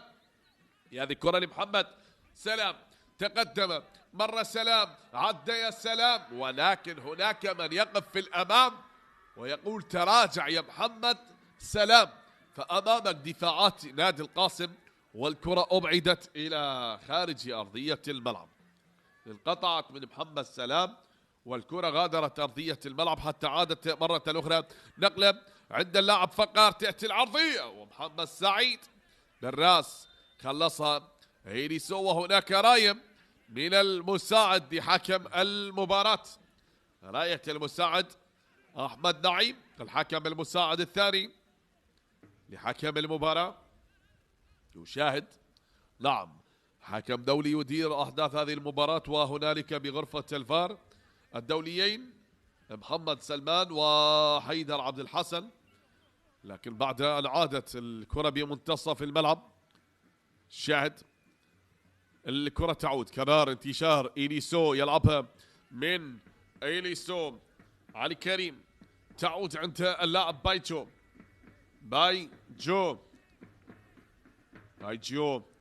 والى هنالك من سيسكو يتقدم بهذه اللحظات عبد الله باسم. الابعاد ياتي من اللاعب سواليو، تدخل سواليو تارم، عادت إلى إيليسو مرة أخرى. التقدم بهذه اللحظات والمرور عند هذه الكرة داخل منطقة العمليات، وصلت لمنطقة ال18، ضغط لنادي القاسم، تصويبة أبعدت وعادت مرة أخرى. هنا الانتشار، يقطف الكرة بنقلة سريعة جميلة من فقار عبد باتجاه اللاعب علي. علي يتقدم وفقار يأتي من الخلف. علي يحاول أم علاء بتصويب إلى خارج أرضية الملعب، خطيرة كانت من نفط ميسان. نعم، يعتمدون على سرعة اللاعب فقار عبد دويتش، ونقلات على سعد وتمريرات علي لطيف السحرية، لكن حتى الآن والتعادل لا زال مستمر بالهجمات المرتدة. نفط ميسان أخطر حتى هذه اللحظات، للأمانة يحاولون الوصول، وكذلك نادي القاسم الذي يسعى من أجل الضغط أكثر وأكثر على دفاعات نفط ميسان، ومن أجل التحدي بالوصول والتقدم بهدف أول. الهدف الأول غائب عن أحداث المباراة. نعم، مضت 60 دقيقة وحتى الآن نلعب بالدقيقة 61 والتعادل مستمر سلبا من دون أهداف. فهل تستمر المباراة بهذا العطاء بالتعادل السلبي من دون أهداف ويأتي هدف أول يغير المعادلة، أم يتقاسمون نقاط المباراة بهذه المباراة؟ نشاهد يتقاسمون نقاطها أم سيأتي هدف ويغير نتيجة المباراة. تصل الكرة الآن بالراس، يأتي الإبعاد، تتخلص هنالك براسية من كرار، عادت أمير يلعبها نقلة أخرى عند اللاعب علي كريم لأمير حسن، وبتمريرة وصلت إلى الحارس أمجد رحيم. أمجد يا رحيم، من أمجد رحيم، ملعوبة الكرة الآن يا أمجد بعد هذه التمريرة وهذه الإعادة للقطة الماضية التي غادرت أرضية الملعب. هنالك أيضا سيترك أرضية ملعب المباراة اللاعب عبد الله أم إيليسو من ترك أرضية الملعب؟ نعم، إيليسو ترك أرضية ملعب المباراة، ويشرك اللاعب شيدراك كولومبي، اللاعب الكونغولي يشترك الآن. إيليسو يغادر أرضية ملعب المباراة، وشيدراك كولومبي اشترك الآن. شيدراك لوكومبي اشترك. هذه وصلت مرة أخرى، هي عادت بالتقدم مستمرة حتى هذه اللحظات بوسط ملعب المباراة، لا زالت لمصلحة نادي القاسم، يحاولون التقدم والوصول لتسجيل أول أهداف المباراة، لكن الهدف الأول لا زال غائبا حتى هذه اللحظات. تعود مرة أخرى، نقلة الآن هي سريعة، وصلت وبالتقدم مضت الكرة هنالك، لكن هنا الخروج والإبعاد يأتي بعد أن مضت، بعد أن عدت سقوط اللاعب. نعم، السواليو باللقطة الماضية بعد الاشتراك والدخول، هذه اللقطة التي مضت بالاشتراك مع اللاعب السواليو وعلام حسن التي غادرت أرضية الملعب. شاهد تلك الإعادة وهذه التصويبة التي غادرت أرضية ملعب المباراة. لا شيء لنفط ميسان ولا شيء لنادي القاسم. نادي القاسم برصيد نقطة واحدة. نعم، خلال المباريات التي خاضها هو لعب 17 مباراة لن يفوز بأي المباراة، تعادل بواحدة وخسر 16، بينما نفط ميسان برصيد 13 نقطة يحتل المركز السابع عشر بسلم الترتيب، فاز ب3 مباريات وتعادل ب4 بينما خسر 10 مباريات. وصلت الكرة الآن وإلى خارج أرضية الملعب. نفط ميسان فاز على نوروز والنجف والنفط.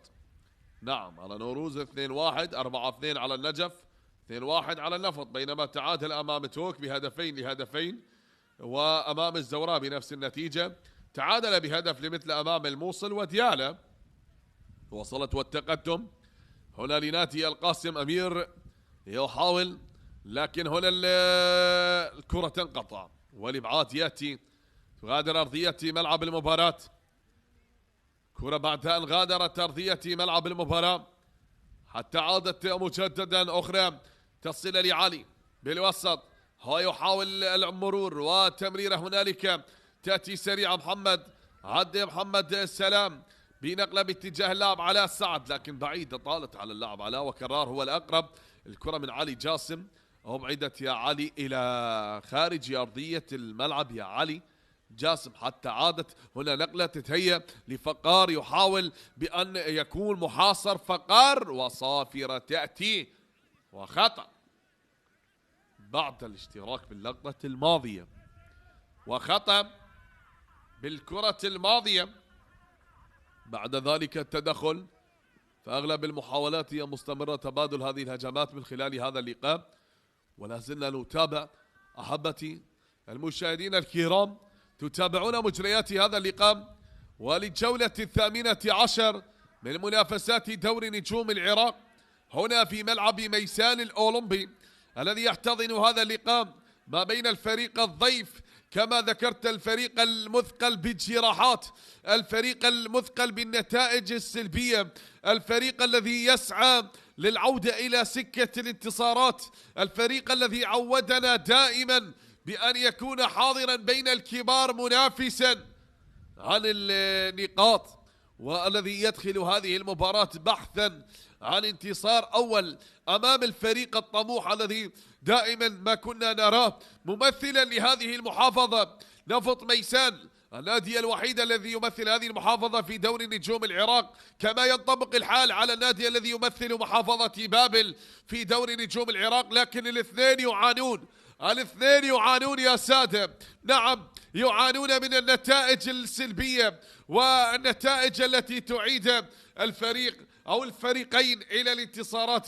ربما هذا في حال إذا انتهت المرحلة الأولى من دوري نجوم العراق لن يتبقى لها إلا جولة واحدة وتنتهي المرحلة الأولى، وربما في المرحلة الثانية من دوري نجوم العراق ستتغير الأمور. لكن نادي القاسم لن ينهي المرحلة الأولى ولن يحقق أي انتصار أو يكتفي نفط ميسان ب3 انتصارات و4 تعادلات حتى الجولة 18 وتتغير الأمور في المرحلة الثانية.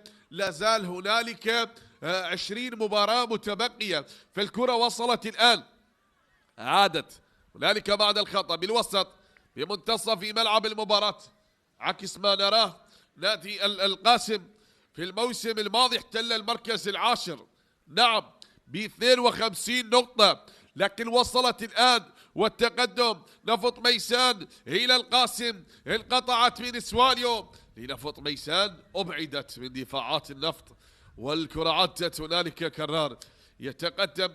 كما ذكرت تمكن في الموسم الماضي من تحقيق 13 انتصار نادي القاسم و13 تعادل بينما خسر 12 مباراة، وكذلك نفط ميسان الذي احتل المركز العاشر بعد نهاية الموسم 24-25. السلامة، سقوط لاعبين سواليو، نعم بعد التدخل بالكرة الماضية ما بين اللاعب شيدراك وسواليو، شيدراك وسواليو باللقطة الماضية. نفط ميسان كما ذكرت الموسم الماضي احتل المركز 11 ب51 نقطة. نتابع الآن أحبتي فكل شيء يمضي. توجيهات الكابتن حسن أحمد على ما يبدو سيشرك اللاعب جعفر ناصر بهذه اللحظات، يبدأ بتعزيز الخطوط الهجومية.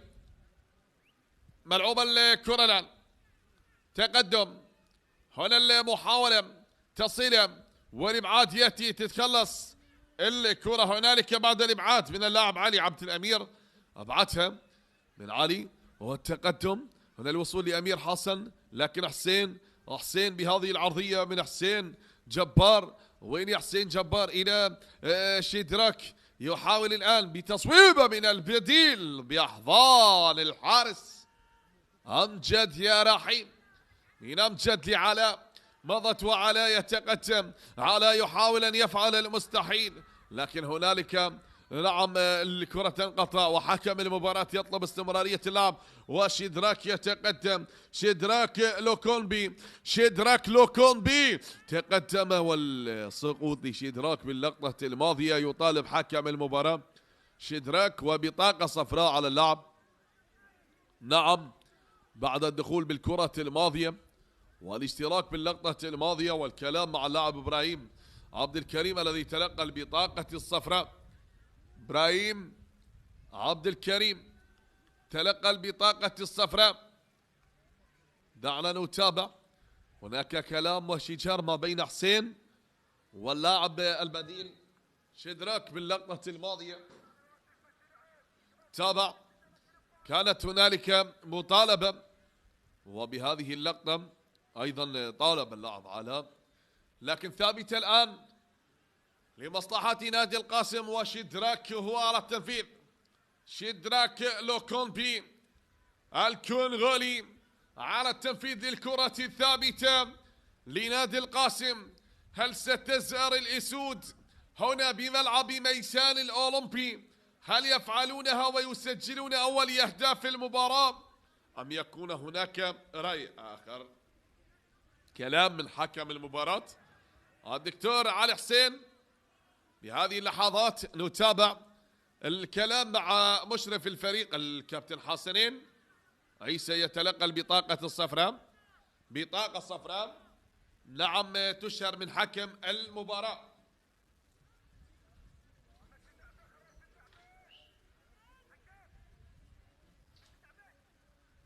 شاهد بعد البطاقة الصفراء سيشترك اللاعب جعفر ناصر الآن كلاعب بديل، وديمي داوود يغادر أرضية الملعب. ديمي داوود يغادر أرضية ملعب المباراة، وجعفر ناصر يشترك الآن كلاعب بديل. شيدراك لوكونبي هو على التنفيذ. الكونغولي البديل هل يغير مجريات المباراة؟ هل يفعلها ويحقق الهدف الأول في المباراة؟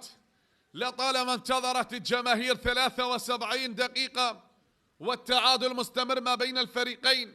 نشاهد ثابتة تنفذ الكرة بالراس وبعيدت وطالت الكرة هنالك نعم إلى أن وصلت إلى نفط ميسان. هذا وشيدراك.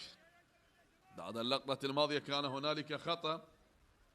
نتابع ونشاهد أحبتي ملعوبة الكرة طويلة، التقدم لكي تصل إلى اللاعب علاء سعد. من علاء سعد التراجع. نفط ميسان ب10 لاعبين ولا زال يقدم عطاء مثير. فريق نعم عند طرد ويلعب تحت الضغط أمام فريق بكامل العدد، والمباراة مستمرة بهذا التعادل ما بين الفريقين. لكن بعد أن وصلت الكرة وغادرت أرضية الملعب شاهد حتى هذه اللحظات الأمور مستمرة. توجيهات للكابتن حيدر عبودي. هذا هو الكابتن علي. اللقطة الماضية علي عبد الأمير لعبها اللاعب الذي اشترك في الشوط الأول بدلا من اللاعب رسول صباح، لكن هنا تأتي نقلة من محمد سلام وصلت من محمد لإبراهيم عبد الكريم. إبراهيم بالوسط، الكرة لعلي لطيف بنقلة لجعفر ناصر. جعفر يحاول التقدم بتمريرة من جعفر ناصر لعلي لطيف. علي لطيف والتقدم ما بين علي لطيف وسيسكو باي جيو، والكرة انقطعت. هنا تعود بالوسط، نقلة سريعة بتمريرة، هنالك تقدم، محاولة الوصول هنالك لتعود مرة أخرى، تصويبة إلى خارج أرضية الملعب. كرة غادرت أرضية الملعب يا شيدراك، غادرت أرضية ملعب المباراة، ضاعت وذهبت بعيدا للخارج يا شيدراك. الكرة مضت والتعادل مستمر ما بين الفريقين. لازلنا نتابع، لازلنا نشاهد أحبتي في المباراة الأخرى كذلك في مباراة أربيل نعم وزاخو في ديربي شمال العراق الحابي في ديربي إقليمي كردستان العراق. التعادل مستمر حتى هذه اللحظات سلما من دون أهداف. وهنا في هذه المباراة كما تشاهدون حتى الدقيقة 75 والتعادل مستمر. لكن هنا فقار يتقدم، فقار يحاول أن يعيد فريقه إلى الانتصار. من فقار انقطعت الكرة يا فقار وإلى خارج أرضية الملعب. في اللقطة الماضية تستمر هذه المحاولات بهذا العطاء وبهذه التمريرات حتى هذه اللحظات لازلنا نتابع أحبتي.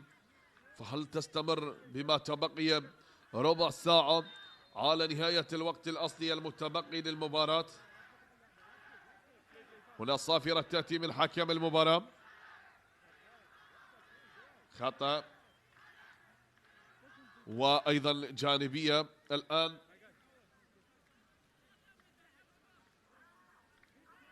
نتابع حكم المباراة. نعم، يطلب من اللاعب سيف حاتم أن يغادر أرضية الملعب. سيف الذي اشترك في الشوط الثاني سيترك أرضية الملعب.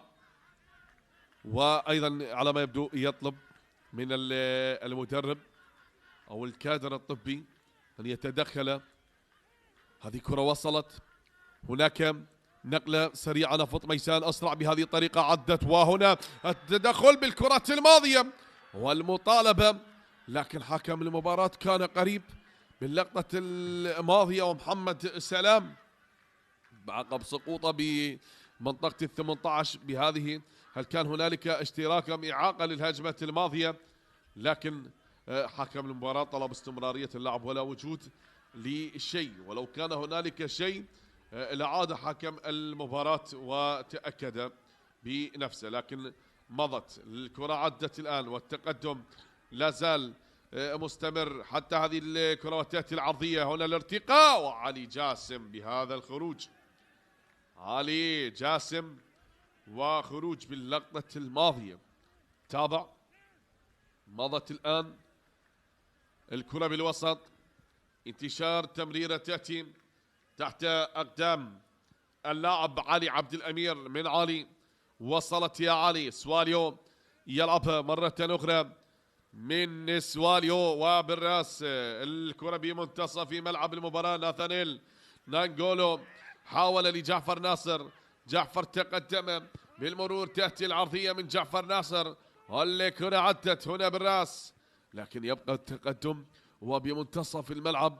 المحاولة مستمرة لنادي القاسم بهذا التقدم. المرور عبد الله والتراجع من عبد الله إلى أن وصلت الكرة لأمير، يحاول العبور من حسين جبار هو من يتقدم. يا حسين جبار، وتأتي نقلة من حسين جبار إلى خارج أرضية الملعب. كرة غادرت أرضية الملعب. يا حسين جبار بعد أن ذهبت وتستمر ندية المباراة بالتعادل ما بين الفريقين. على سعد بتمريرة من علاء وقريبة عند الحارس علي جاسم. التعادل مستمر حتى هذه اللحظات أحبتي، والمباراة لا زالت مستمرة رغم الخسارات المتتالية لنادي القاسم. وذكرنا نعم بقرار إداري خسارته الماضية أمام النجف، وكذلك أيضا القرار الإداري عقب انسحابه في مباراة أمام الكهرباء اعتبر خاسرا 3-0، وأيضا أمام النجف يعتبر خاسرا 3-0. هذا ناهيك عن أكبر خسارة تلقاها هذا الموسم نادي القاسم، وهي الخسارة الأكبر في دورينا حتى الآن 7-1 أمام الشرطة، كأقصى خسارة يتلقاها نادي القاسم. ومن النتائج الكبرى التي حصلت في دورينا هذا الموسم أيضا خسر من النفط 3-0، من الكرخ 2-1، وأيضا من أمانة بغداد 1-0، من الزوراء والميناء 2-0، من زاخو 1-0، من ديالة والطلبة أيضا ونوروز 3-0، ومن تهوك بنفس النتيجة. بينما أمام القوة الجوية خسر 2-0، وأمام القرمة 1-0. هذه رعاية للكرة الماضية وتسديدة اللاعب جعفر التي أبعدت. نعم الله يا فقار، يعيد الانتصار لأهل الدار من البديل فقار يسجل أول أهداف المباراة رغم النقص العددي، وفقار عبد دويتش يسجل الهدف الأول في المباراة لنادي نفط ميسان. نعم، بكرة خادعت الجميع، بكرة مباغتة. ياتي أول أهداف المباراة، هدف التقدم لنادي نفط ميسان وعن طريق فقار. شاهد بهذه الطريقة خادع الجميع، وبهذه النقلة من علاء سعد براسية فاجأت الجميع، فاجأت لاعبو نادي القاسم بكرة. نعم، كان يظن الجميع بأن اللاعب متسلل، لكن يأتي من الخلف فقار وأسكنها الشباك. هل سنقول هو هدف الانتصار يا فقار؟ بهدف أول لأصحاب الدار عن طريق الشاب فقار عبد يسجل أول أهداف في المباراة هنا لنادي نفط ميسان، ويعلن عن هدفه الرابع هذا الموسم، هو الذي سجل في شباك الزوراء والقوة الجوية والنفط. يعلن عن رابع أهدافه هنا في شباك نادي القاسم. فقار هل سيكتب الانتصار لأصحاب الدار؟ نفط ميسان ب10 لاعبين يغير الموازين لهذه المباراة ويتقدم عن طريق اللاعب فقار بهدف أول بالمباراة. نشاهد ونتابع. هناك 10 دقائق متبقية على نهاية أحداث المباراة. هل يتمكن نفط ميسان من خطف النقاط الكاملة أم سيأتي هدف ويعدل نتيجة المباراة؟ إذن نتابع.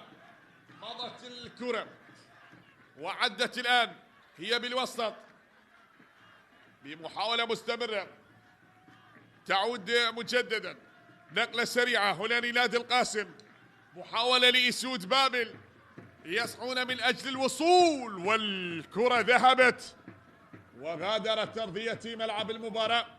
نعم، لا مستحيل في كرة القدم ولا معجزات في كرة القدم، أن تعطيها ستعطيك، ونفط ميسان فعلوها عن طريق المهاجم الشاب. هذه العائلة الميسانية المتواجدة المساندة لنادي نفط ميسان تظهر في اللقطة الماضية.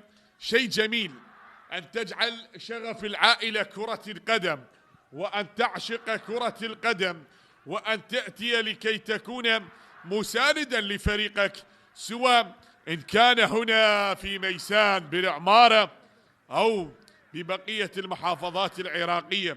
بعد أن مضت هنالك المحاولة بعد ما عدت في وسط ملعب المباراة. إذن لا زال نادي القاسم يعاني من نصف النقاط ومن النتائج السلبية التي تلاحق الفريق أينما حل بعد التغييرات التي استمرت. الفريق نوعا ما تحسن أداءه، لكن هل يستعيد وضعه؟ هل يستعيد أيام الانتصارات وأيام النتائج الإيجابية؟ هنا التقدم والكرة إلى خارج أرضية الملعب، كرة غادرت أرضية ملعب المباراة. تحدثت عن نادي القاسم. نعم، هذا النادي في آخر 3 مواسم لدور نجوم العراق كان من الأندية المنافسة ومن الأندية التي ساهمت بإيقاف سلسلة الانتصارات للأندية المنافسة وإهداء لقب الدوري للشرطة في 3 مناسبات. مرتين أوقف سلسلة انتصارات القوة الجوية، يومها كان القوة الجوية من أشد المنافسين على اللقب والملاحقين للشرطة على صدارة الترتيب، لكن كان كل ما يواجه نادي القوة الجوية نادي القاسم نعم يتعثر، إما يتعادل أو يخسر، ومن ثم ينفرد الشرطة في اللقب. وفي الموسم الأخير أوقف سلسلة انتصارات الزوراء أيضا الذي كان من أشد المنافسين على اللقب، وبعد فوزه على الزوراء في مباراة الإياب كذلك عرقل مسيرة الزوراء، وتقدم في يومها الشرطة بانتصار على القرمة، وانفرد أيضا في صدارة الترتيب وحقق اللقب الرابع على التوالي.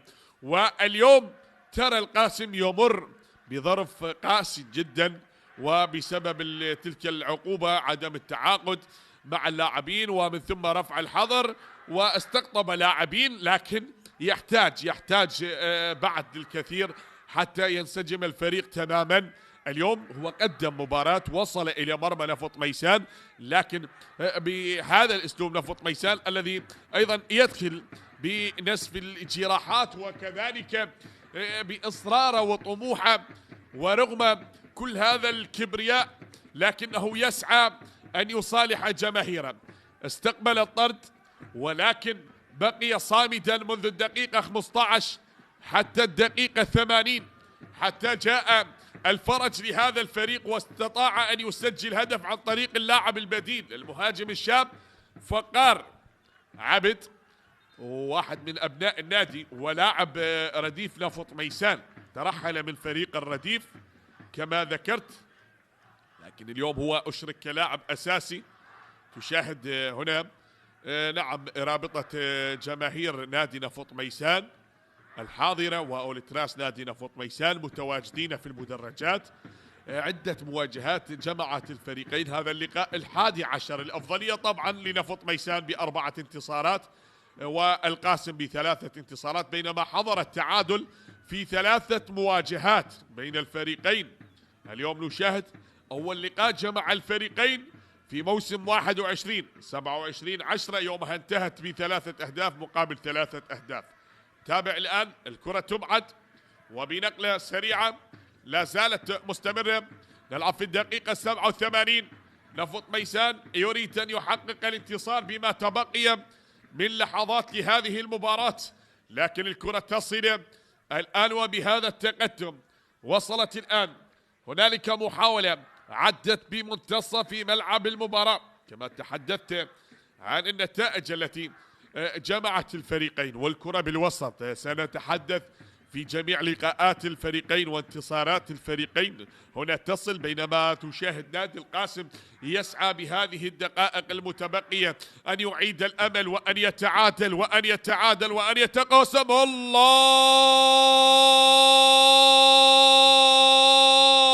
يأتي هدف التعادل، علي كريم يكرم أصحاب الدار بهدف التعادل.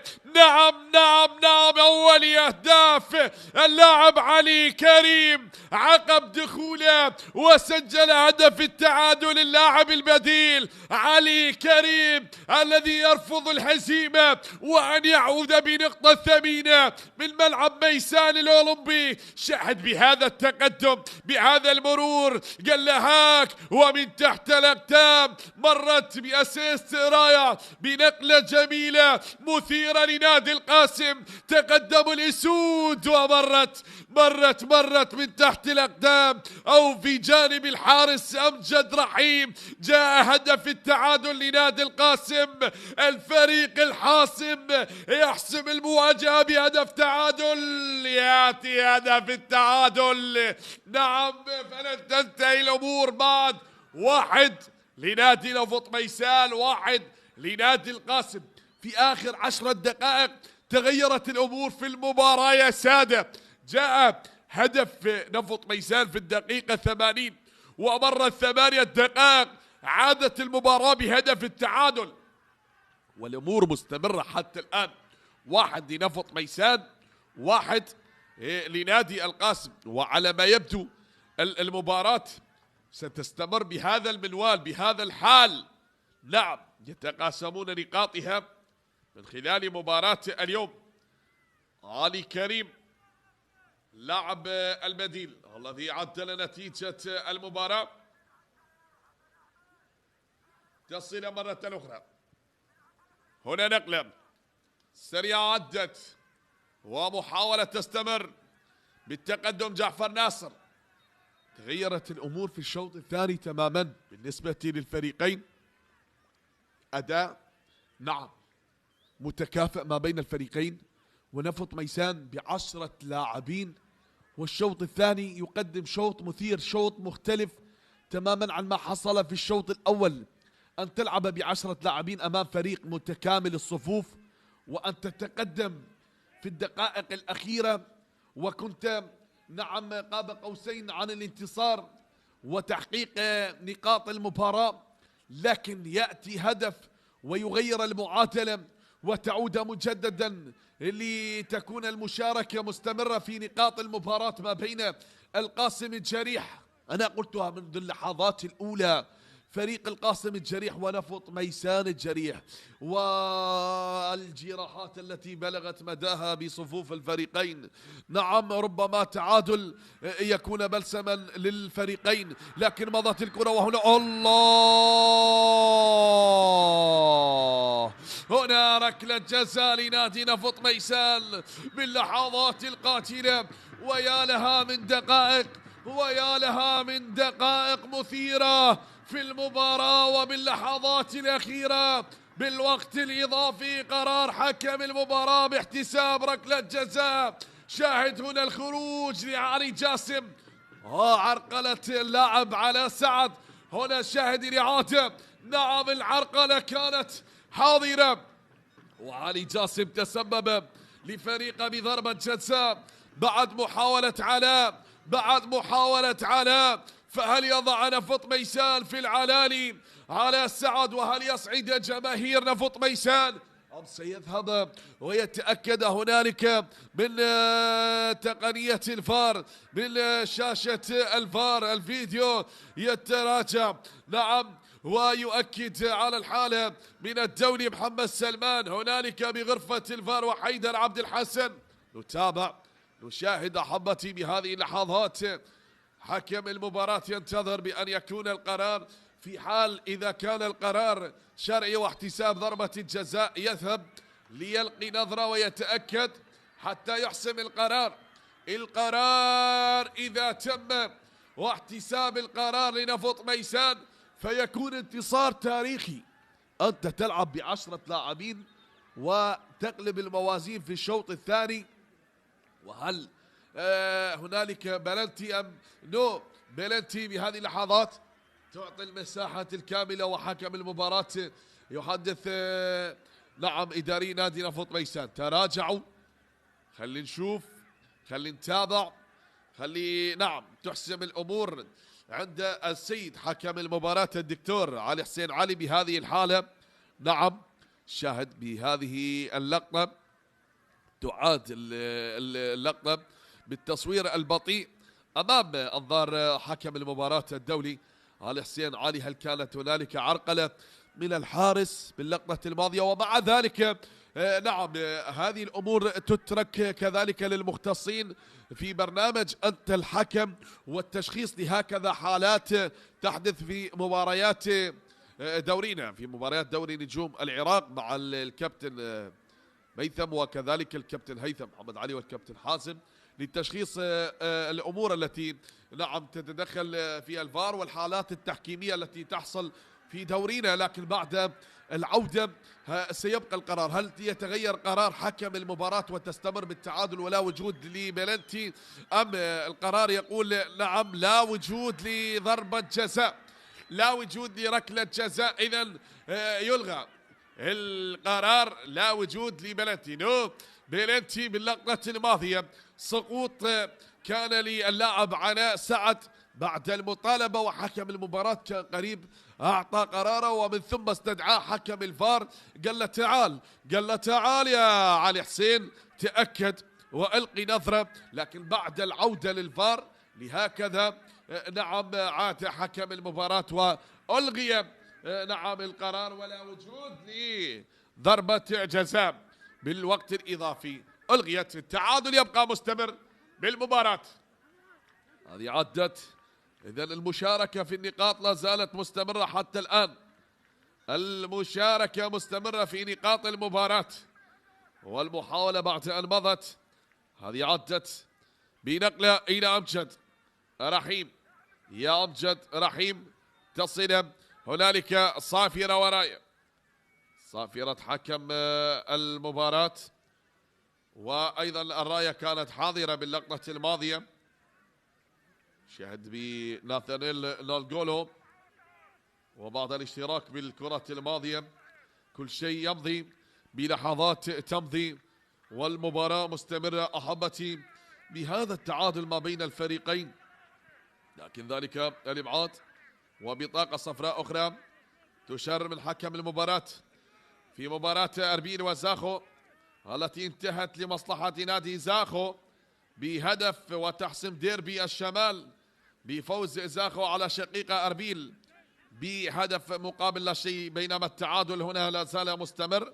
وكذلك سيبقى نادي القاسم بالمركز الأخير برصيد نقطتين، ونفط ميسان يبقى في مكانه لكن يتحصل على النقطة الرابعة عشر، نعم في المركز السابع عشر، وينتظر مباراة الكهرباء في حال إذا انتصر اليوم الكهرباء في مباراة أمام النجف أيضا سيرتفع رصيد الكهرباء، نعم الكهرباء ب 12 نقطة، وفي حال إذا حقق انتصار أيضا سيرتفع رصيده للنقطة الخامسة عشر ويكون هو في المركز السابع عشر.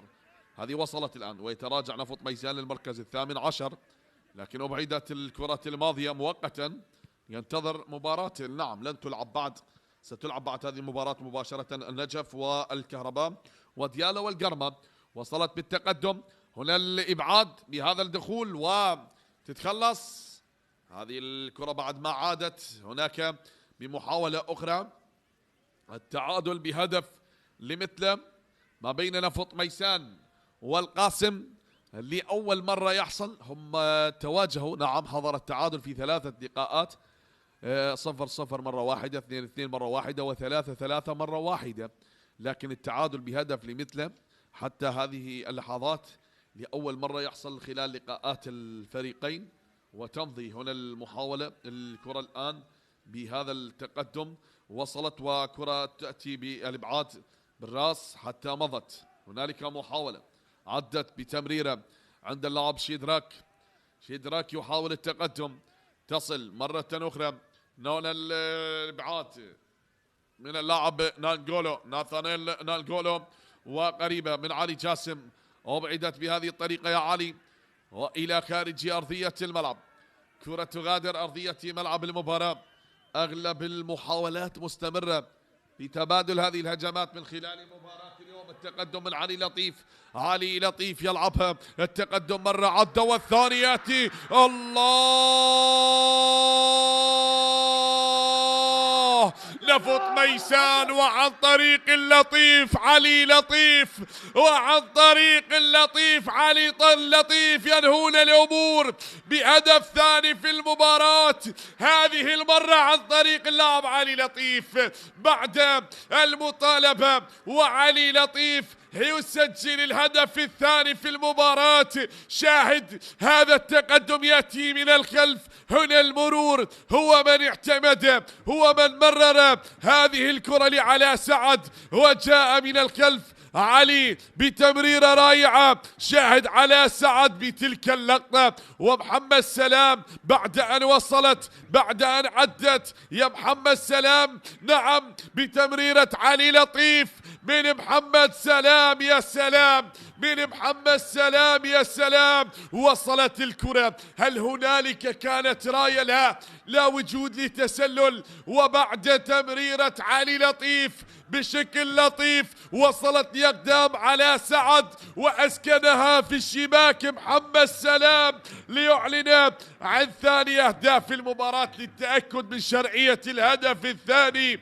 نتابع محمد سلام في الدقائق المضافة، نعم كان هنالك قرار باحتساب ضربة جزاء وألغي، وهدف ثاني، هل سيلغى أم القرار يبقى؟ القرار سيبقى ويكون قرار الانتصار نعم لنفط ميسان بهدف ثاني عن طريق اللاعب محمد سلام. محمد سلام يا سلام أضاف الهدف الثاني لنفط ميسان. واستمرت هنا المباراة تصل الآن للدقيقة 100 وهنا تعلن صافرة النهاية. فيا لها من مباراة ويا له من انتصار، كما ذكرت انتصار يعتبر وسيحسب انتصار تاريخي لنفط ميسان. أن تلعب ب10 لاعبين منذ الدقيقة 15 وأن تحقق انتصار بهدفين مقابل هدف، هذا شيء كبير. مبارك لنادي نفط ميسان، هارد لك لنادي القاسم. شكرا للفريقين، قدما مباراة جميلة، مباراة رائعة، على أمل أن نلتقيكم في يوم آخر ومباراة أخرى. تقبلوا تحياتي معلق المباراة حسين الساعدي، والسلام عليكم ورحمة الله وبركاته.